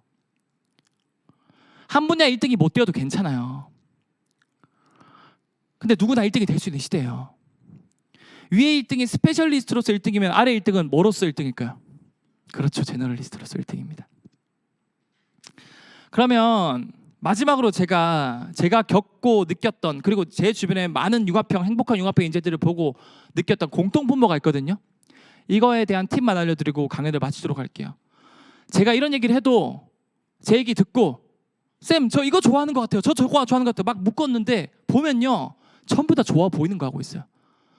왜 그런지 알아요? 대한민국이 원래 그래요. 태어날 때부터 죽을 때까지 전부 다 비교, 멸시, 질투의 문화입니다. 인스타 가봐요. 나 빼고 다 행복해요. 전부 다 뭐 엄청난 그런 행복, 어디 해외여행 가고 뭐 대단한 거 하고 있잖아. 근데 그 누구도 행복하지 않아요. 왜?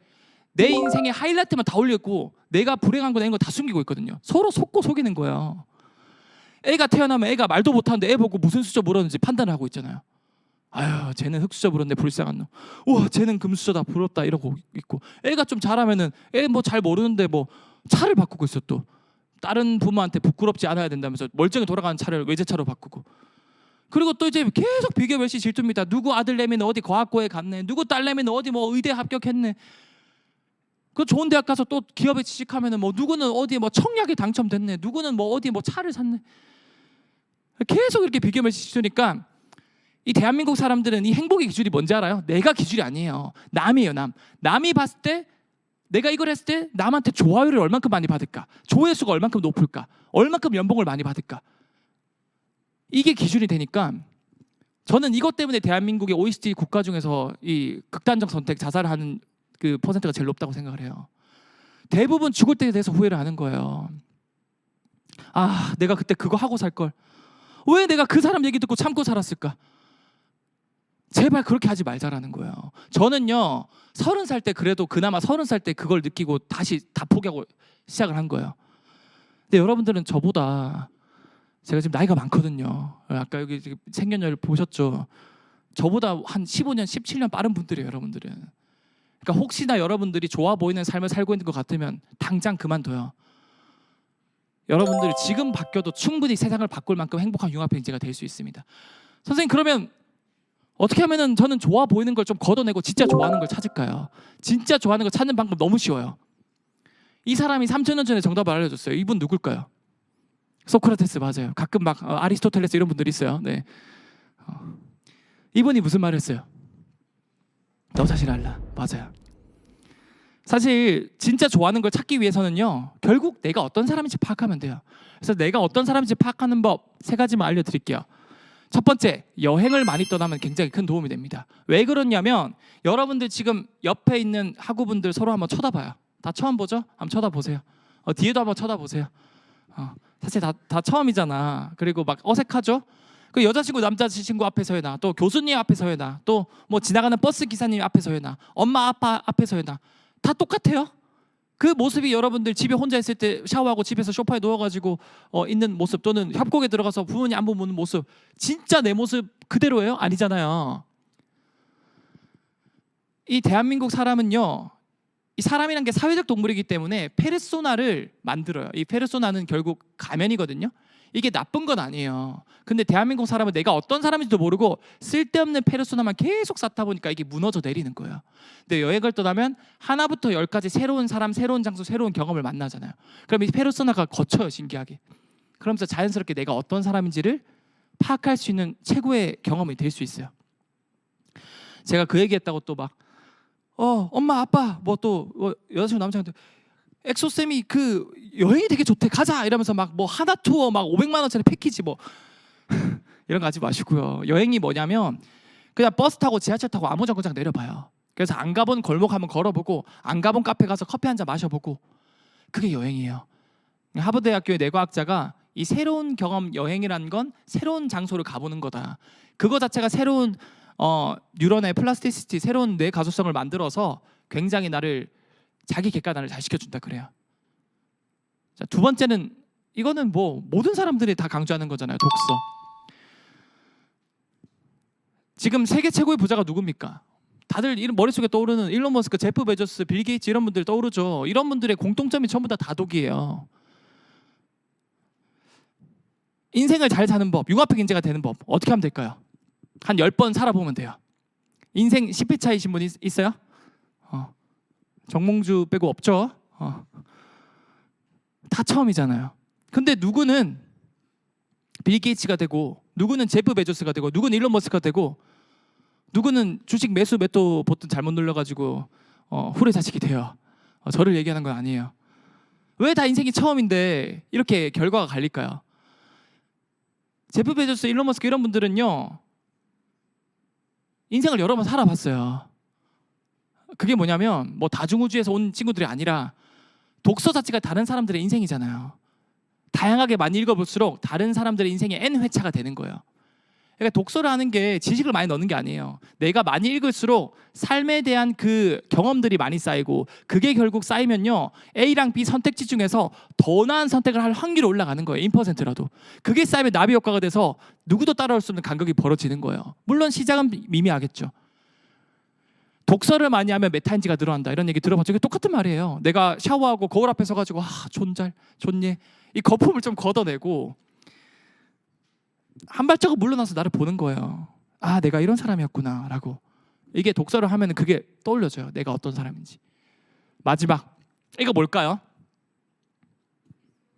손 드는 거, 발표, 질문. 여러분들 손 한 번 드는 거가 쉬울까요? 꽈탑하는 게 쉬울까요? 질문하는 게 쉽잖아요. 근데 아무도 안 해요. 왜 그런지 알아요?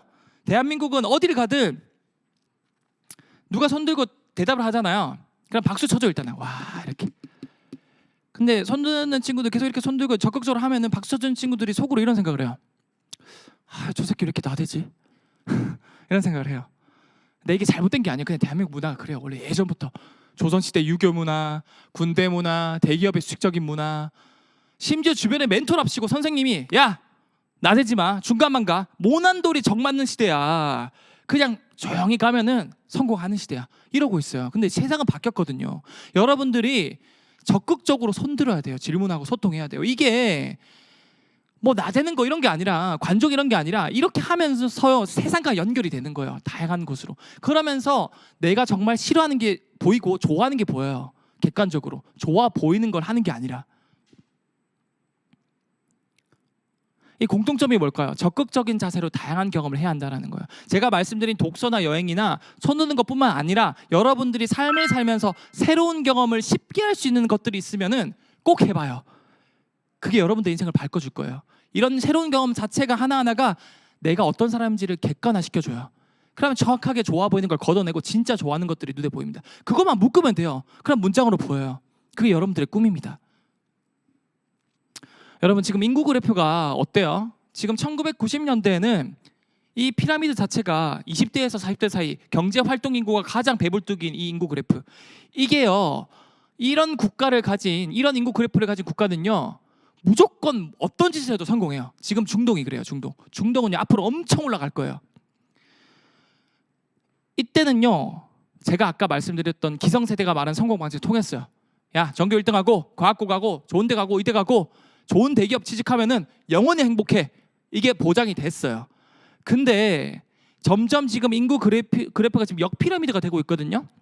그런데 아직도 이 기성세대가 그 성공 방정식을 여기에 주입을 하고 있어요. 여러분들한테. 근데 이게 지금 통할까요?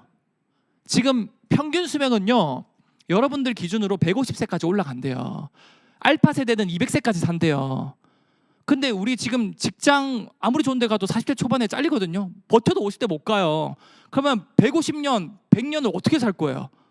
다들 그 뭘 할지 몰라요. 그래서 우울증이 오는 거예요. 그러니까 이런 성공 방정식을 버려야 돼요. 이제는 이 친구들이요 지금 올라가면요 내가 받은 월급의 60%, 70%가 세금으로 떼일 수밖에 없대요. 세금은 몰라도 뺏어가는 게 세금이거든요. 왜 대한민국 살면 그럴 수밖에 없거든요. 이런 상황에서 우리가 어떻게 행복할 수 있을까? 대한민국이 어떻게 살 수 있을까? 결국 절대적인 인구는 90년대에 훨씬 많았지만 태어난 아이들이 여기는 융합형 인재가 안 나왔어요. 한 명의 융합형 인재가 수십 수백만 명을 먹여 살릴 수 있는 그런 인재는 잘 안 나왔어요. 하지만 절대적인 인구는 지금 줄어들고 있지만 이 한 명 한 명이 좋아 보이는 삶을 사는 게 아니고 내가 정말 객관화시켜서 좋아하는 것들을 묶어서 제너럴리스트가 된다면 모두가 제너럴리스트가 될 수 있고 그 한 명 한 명이 수십 수백만 명을 먹여 살릴 수 있는 선한 영향력을 미칠 수 있다는 거예요. 누구나 행복해질 수 있고 대한민국도 살 수 있는 유일한 길이라고 저는 생각을 합니다. 그런데도 요즘 초등학생은 의대를 가기 위해서 벌써 엄마가 초등학생이 새벽 5시에 깨워가지고 학원을 보내고 새벽 1시에 재운대요. 1학년이세요? 저랑 또래. 동갑인데 고등학교 과정까지? 네. 의대관에 다니니까 꿈이 의사예요? 저는 안 되는. 꿈 아직 없어요? 근데 여러분 이거 지금 답변 보이나요? 이 초등학생 여자아이가 열심히 다녀. 그래가지고 좀 기자분이 멋있어가지고 야 고등학교까지 끝냈어요. 그럼 사람을 살리는 꿈이 의사니까 꿈이 없대요. 근데 딱히 싫은 건 아니래요. 안정적이래요. 여러분 이러면 대한민국 망해요. 뭐 의사가 나쁘다 그런 게 아니에요. 이 친구가 정말 사명감을 가지고 내가 정말 좋아하는 걸 찾아서 이 진로를 어릴 때부터 찾아가는 거면 박수 쳐줘야 되겠지만 이거는 대한민국 문화가 만들어낸 거예요. 환경이 그릇된 문화가 부모님이 이건 아니잖아요. 1학년이세요? 이 친구도 비슷한 케이스인데 이분은 결국 연세대 의대를 합격하고 다니다가 자퇴하고 꿈을 위해서 다시 또 합격했다가 다시 자퇴해요. 중학번이었고 이빨학번으로 군대를 다니다가 자퇴를 하고 지금은 조선대학교 수학교육과에 이제 진학하게 된 백윤성이라고 합니다. 추작은 아닙니다. 이분이 조선대 수학과를 갔어요. 내가 진짜 좋아하는 걸 결국 찾은 거예요. 그 주변의 수많은 만류나 그런 대한민국의 그런 성공 방정식을 따라가다가 그게 행복이 아닌 걸 깨닫고 결국 입학하고 자퇴하고 입학하고 자퇴하고 결국은 정말 행복하대요. 그래서 후회하지 않겠냐 물어봤는데 이런 답변을 합니다. 후회할 날은 오지 않는다고 확답을 할 드릴 수 있고요. 그리고 제가 행복하면 된 거고 저는 지금 행복합니다. 제가 행복하면 된 거고 이게 얼마나 명언인지 알아요? 남이 행복한 기준으로 왜 계속 사냐는 거예요. 저는 대한민국 사람들이 모두가. 여러분 200세 시대가 오고 있어요. 근데 지금 정년은 점점 짧아지고 있어요. 그러니까 여러분들은 40년짜리 행복을 살고 싶어요? 아니면은 200년짜리 행복을 살고 싶어요? 누구나 200년짜리 행복을 살 수 있는 선택권이 있어요. 저는 그 선택권을 눌렀으면 좋겠습니다. 최근에 우리나라 입시를 보면 저는 약간 왜곡되고 있다고 생각해요. 이제는 인류대 가는 것도 아니야. 왜냐하면 명문대를 나와도 사실 취업이 잘 안 되거든요. 의사는 확실하다 이렇게 생각해서 이제는 강남의 입시가 의대 가는 거가 목표가 돼버린 의대 몰빵, 이것도 저는 낡은 생각이라고 생각해요. 지금 헬스케어 이런 쪽이 발전한 속도를 보면 놀랍잖아요. 네. 웬만한 헬스케어 장치 하나만 하더라도 우리 인체 상태 다 파악하잖아. 이런 생각을 해볼 때 어떤 사회 변화를 읽어내야 되는데 예전에 고도압축 성장 시대는 인류 대학 이꼴 대기업 취업 이꼴 중산층 이렇게 해서 성공 방정식이 1차 방정식밖에 안 됐어. 네. 이런 어떤 패러다임에서는 직업이 되게 중요했어. 직업이라는 걸 잘 따져보면 내가 어떤 직장을 구해가지고 내가 평생 할 일을 정한다 이런 의미거든요. 근데 이 생각에서 바뀌어야 된다. 저는 요즘은 업직의 세상이 됐다. 또는 창직. 이게 무슨 말이냐면 자기가 하고 싶은 일, 정말 하고 싶은 일을 찾았어. 그게 내 인생으로 만들었어. 그게 나의 직장과 일터가 되게 해야 된다. 최근에는 요즘 젊은이들 사이에 N잡느라는 말이 있잖아요. 그렇게 바뀌고 있거든요. 그러니까 직업의 세상이 아니라 업직의 세상이 되고 있고 더 나아가서 창직의 세상이 되고 있단 말이야. 대학 진학에 사회적 효용이 없다? 아니다는 거야. 대학 진학해서 이제 진짜 자기의 어떤 가능성을 찾으면 된다. 꼭 그게 명문대가 아니더라도 좋다. 그래서 저는 개천이 말랐다는 이야기가 틀렸다는 거야. 곳곳에 새로운 개천들이 막 생기고 있다. 새로운 용들이 나오고 있어요, 실제로. 여러분 이분 누군지 아시죠? 메가스터디 회장님이세요. 근데 이분이 자기 회사 주식 깎아먹는 얘기를 하고 있어요 지금. 이제는 대학 뭐 타이틀이 이제는 희미해지는 시대다. 이분이 지금 인정할 정도로 지금 세상이 바뀌고 있어요. 근데 왜 계속 말라가는 개천에 들어가서 용이 되려고 그래요? 이제는 내가 개천을 만들 수 있는 시대예요. 누구나 업직 창직의 시대에 살면서 내가 원하는 직업을 만들 수 있는 시대라는 거예요. 저도 백수였지만 과학 커뮤니케이터로서 지금 8년 9년 활동하니까 신기하게도 유명 대학에서 과학 커뮤니케이터 학과가 생겼어요. 그리고 제 강연을 7, 8년 전에 들었던 친구들이 지금 과학 커뮤니케이터 된 분들이 굉장히 많아요. 점점 이제 직업화되고 있다라는 거죠. 여러분들이 여러분들만의 개천이 만들어서 그걸 속에서 용이 되었으면 합니다. 지금은 창직의 시대니까요. 여러분 아름답다의 아름이 무슨 뜻인지 아세요? 아름답다의 아름은 나라는 뜻이에요. 그럼 가장 아름다운 순간은 어떤 순간일까요? 맞아요. 나다운 순간이에요.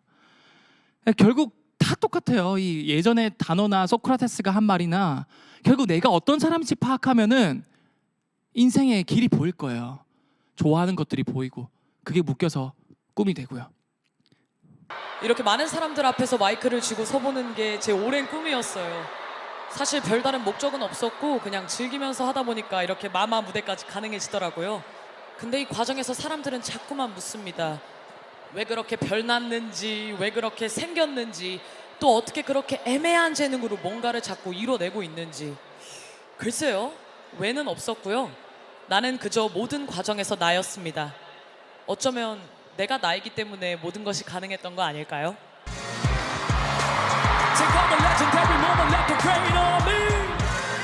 자, 저는 이분을 보면서 굉장히 놀라웠어요.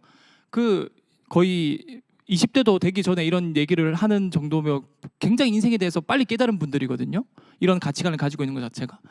사실은 저는 그렇게 생각해요. 여러분 모두가 이제는 스페셜리스트 한 사람만 빛나는 별이 되는 시대가 아니라 모두가 다른 색깔의 빛을 내는 시대이니까 여러분 모두 다른 색깔의 빛을 낼 수 있는 별이 될 수 있다고요. 마지막으로 제가 사진 2장만 보여주고 끝낼게요.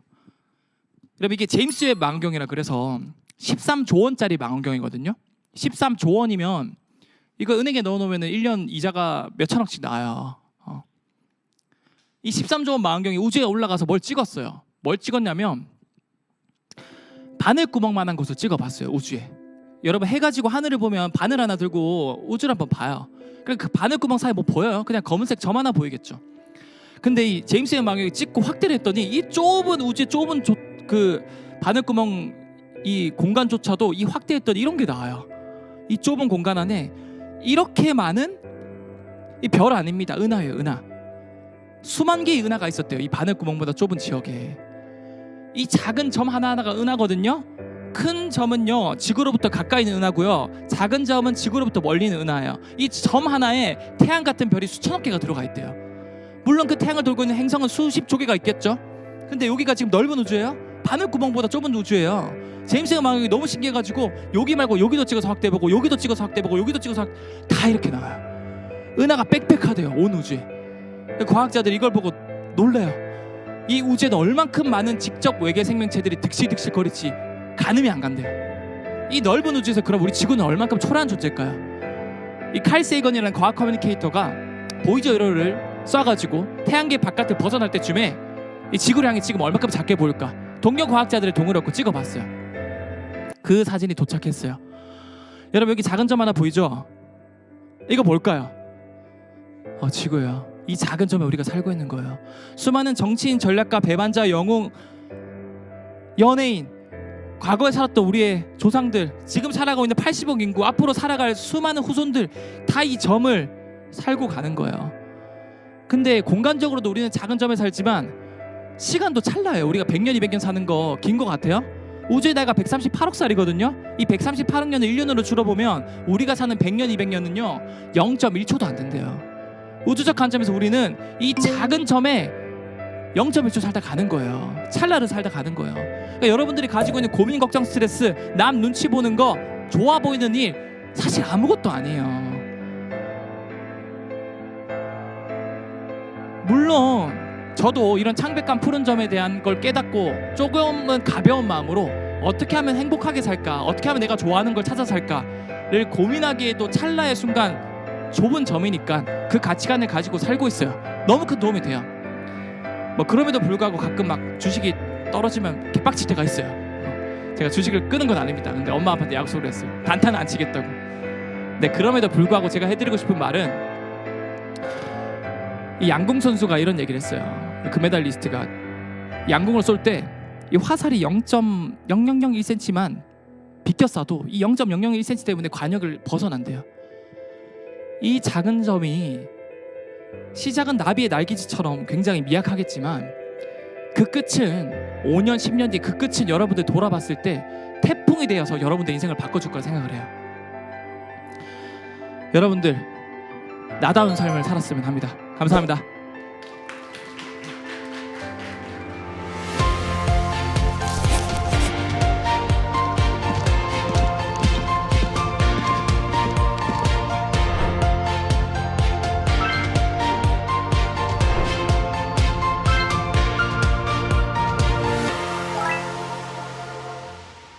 네, 질문 시간을 가져볼 건데 혹시 잠깐 PPT 다시 한번 띄워줄 수 있을까요? 이거 제가 항상 강연 끝나면 그래서 유산균 뭐 먹어요? 라고 많이 물어보셔가지고 제가 인스타그램 제가 아이디 적어놨거든요. 선호쿨입니다. 선호쿨.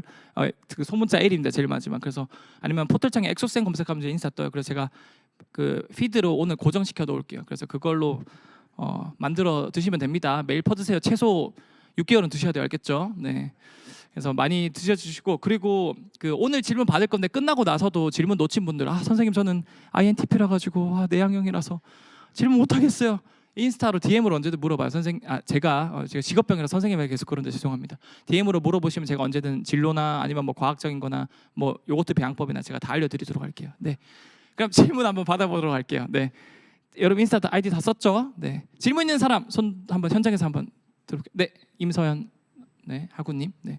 안녕하세요. 저는 유아교육학과 임서연입니다. 우선 질문 드리기에 앞서 좋은 강연 해주셔서 정말 감사합니다. 네. 저는 유치원에서 교육봉사활동을 하며 아이들이 과학과 관련된 다양한 실험들을 하는 모습을 본 적이 많은데요. 어린 아이들에게는 과학이 집중하기 힘들고 다소 어렵게 느껴질 수도 있겠다는 생각을 했습니다. 어린 아이들에게 과학을 전달할 때 흥미와 관심을 유도하고 주의 집중을 이끌 수 있는 강연자님만의 비법이 궁금합니다. 일단 첫 번째 질문이 제일 사실 대한민국 관계자 하기 힘들잖아요. 박수 한번 드릴게요. 야. 본인의 자유의지로 한 거 맞죠? 네. 아까 제가 말씀드렸잖아요. 각각 세대별로 트렌드란 게 있고 또 같은 트렌드라도 계속 바뀐다고요. 우리 밈 계속 바뀌잖아요. 요즘 유행하는 밈은 뭐죠? 저는 아직도 갑분싸 이런 거에 머물러 있거든요. 근데 다들 점점 바뀌고 있죠. 민감하게. 저도 계속 그런 거에 대해서 트렌드를 파악하려고 노력을 해요. 아까 말했던 스키비디 토일렛, SCP, 요즘 브롤스타즈라고 굉장히 인기 많거든요.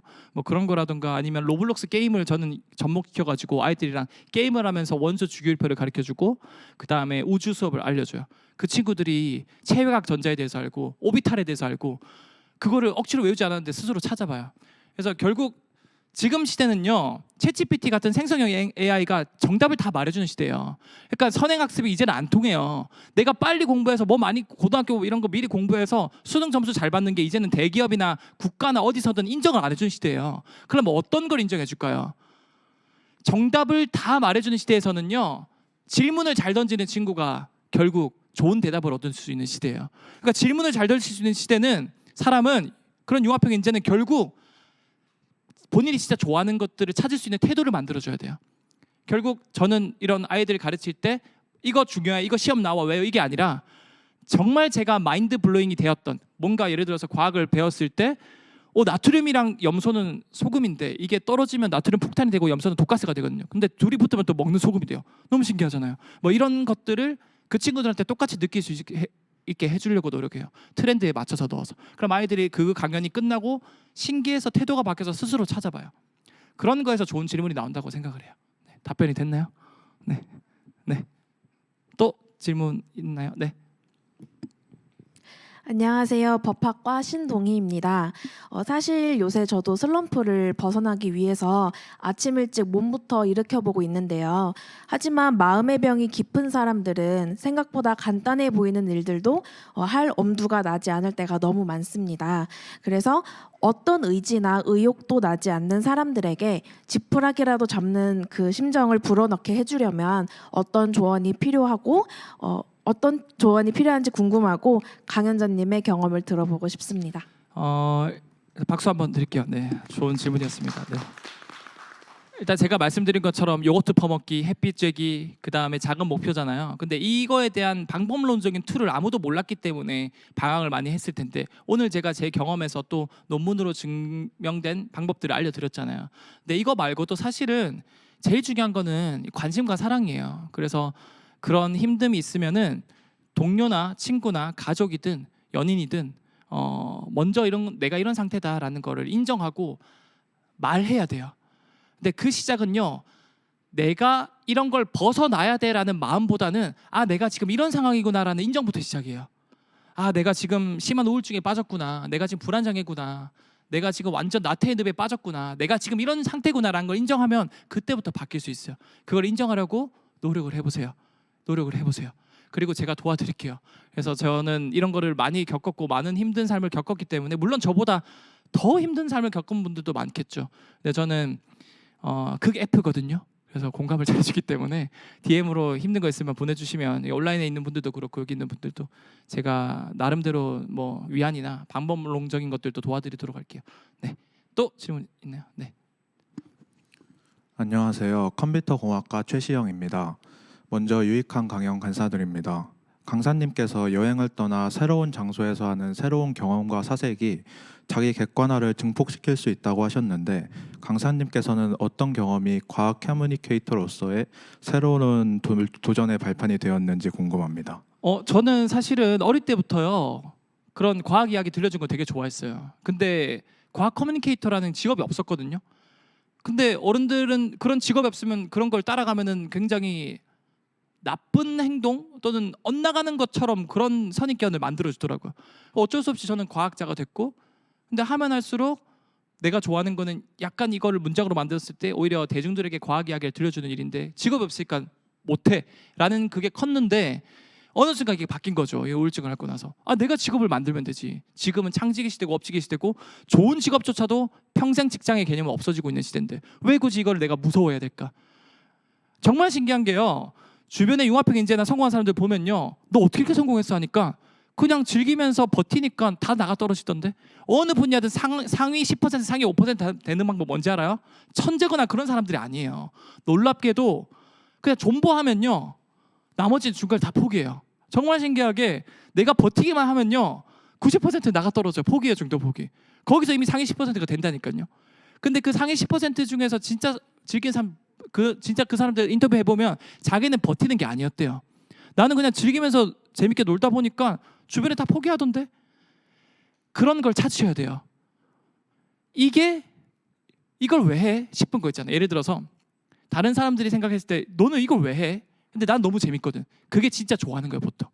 그리고 나는 이거를 그냥 너무 재밌어서 하는 건데, 그리고 왜 이걸 못하지? 나는 더 잘할 것 같은데. 이런 것들이 살면서 보이거든요. 그게 보통 자기가 진짜 좋아하고 잘하는 일이에요. 그런 거를 찾으면 남은 버티는 일이지만 자기는 즐기는 일이 될 수 있거든요. 그러면은 그렇게 즐기다 보면은 90%는 다 포기합니다. 그러면 거기서 상위 10%가 되는 거예요. 저도 그랬고요. 백수였지만 돈을 못 벌었지만 한 달에 10만 원도 못 벌었어요. 근데 즐기면서 하다 보니까 어느 순간 궤도에 올라가더라고요. 퀀텀 점프가 되더라고요. 그래서 그런 마인드를 가지고 하셨으면 좋겠습니다. 물론 여행도 되게 많이 도움이 됐어요. 이 여행이라는 게 저는 항상 뭐 가천대든 어디든 갈 때 안 가본 거 가보려고 그래요.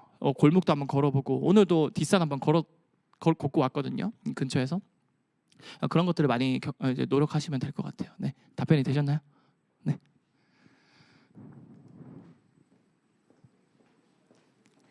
네, 온라인으로도 많은 학생들이 질문을 올려주셔서 그중에 공통되는 질문 2개를 추려서 드려보도록 하겠습니다. 김도윤 학생이 주신 질문인데요.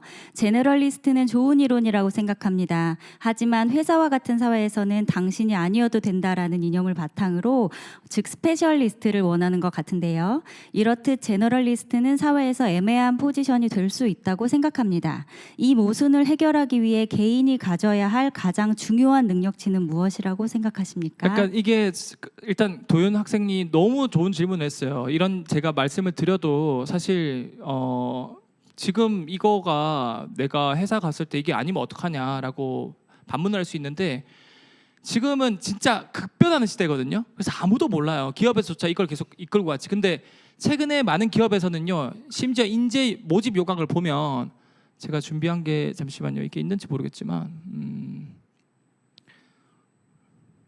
모집 요강을 보면 스페셜리스트가 아니라 제너럴리스트로 원한다라는 그런 문구도 많아요, 요즘에는. 그래서 있는지 모르겠지만 찾아볼게요.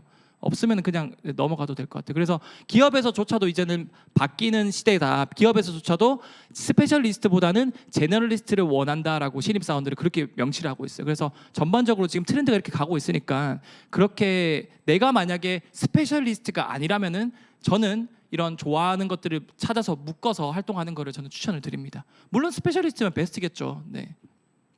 네, 다음 질문 드리겠습니다. 신재민 학생인데요. 도파민을 위해서라도 도파민을 방해하는 쇼츠 영상, 롤 게임 등을 금단해야 될까요?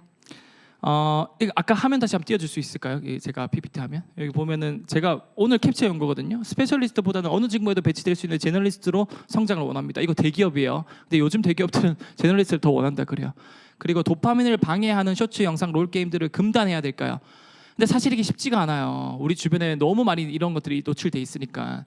근데 그나마 내가 좀 기준을 잡고 내가 하는 목표들을 달성하면서 이런 것들을 할 수 있는 방법은, 우리 뇌는요, 복숭아라고 생각했을 때 CV가 있고 과육 부위가 있고 껍질 부위가 있거든요. CV는 뇌관이라 그래서 무조건 생명 유지에 필요한 활동을 합니다. 심장을 뛰게 해주고 체온을 유지시켜주고, 과육 부분은 변연계라 그래서 본능이에요, 본능. 약간 게임하고 싶다, 롤하고 싶다, 자고 싶다, 먹고 싶다. 그리고 껍데기가 바로 대뇌피질이라 그래서 이성이에요, 이성. 당연히 이성이 본능을 못 이겨요. 우리가 일주일 밤샜는데 공부가 눈에 들어오겠어요? 근데 정말 다행인 게 또 그래도 이 대뇌 전전두엽이랑 안화전두피지란 부위가 있는데, 이 부위는요, 어떻게 보면은 조율을 해주는 부위입니다. 천사와 악마 중에서 천사랑 악마가 싸우는데, 악마가 계속 롤 하자, 쇼츠 보자, 마라탕 시켜 먹자. 천사는 안 돼, 너 그거 그만해. 이런데 그 중간에 조율을 하는 녀석이 있거든요, 전전두엽에. 안화전두피지라 그래서 걔를 많이 연습, 훈련, 활성화시켜주면은 조절력이 높아지는 사람이 될 수 있어요. 그거 활성화시켜주는 방법은 딱 그거예요. 게임을 예를 들어 한 2시간 했다. 쇼츠를 한 1시간 봤다. 그러면 내 양심이 속삭이지 않습니까? 이거 너무 많이 봤는데 내일 시험 망했다. 그거를요, 입 밖으로 꺼내보세요. 입 밖으로 꺼내보세요. 이 안화전두피질의 역할이 뭐냐면, 내가 생각이 나는 것을 생각하는 것으로 바꾸는 역할이 바로 안화전두피질이거든요. 그래서 내가 생각하는 것으로 바꾼다는 거는 언어화한다는 거, 언어화한다는 거. 그래서 내가 밥 먹고 뭐 졸립다, 너 이거 계속하면 망한다, 이거를 입 밖으로 꺼내보세요. 야, 너 지금 이거 계속하면 망한다라고 입 밖으로요. 그리고 이 정도 하면 충분하잖아 라고 양심이 선언한 걸 입 밖으로 꺼내봐요. 언어화하면은 신기하게도 이 안화전두피질, 전전두엽에 있는 부분이 활성화된대요. 그럼 자기 조절 능력이 많이 올라가서 꼭 내가 이걸 모든 걸 그만 안 둬도 어느 정도는 할 수 있으면서도 뭐 다양한 일상생활을 병행하면서 살 수 있는 균형 잡힌 밸런스 잡힌 삶을 살 수 있다라는 거예요. 저도 가끔 야식 시켜 먹어요. 저도 롤도 하고. 근데 이런 과학적인 방법을 통해서 조절을 하면서 살고 있다라는 거예요. 네. 네, 입 밖으로 꺼내 보시기 바랍니다. 네, 그래서 온라인으로 들어온 질문까지 다 말씀을 들어봤는데요. 오늘 좋은 강연 해주신 이선호 대표님께 큰 박수 부탁드립니다. 네, 감사합니다.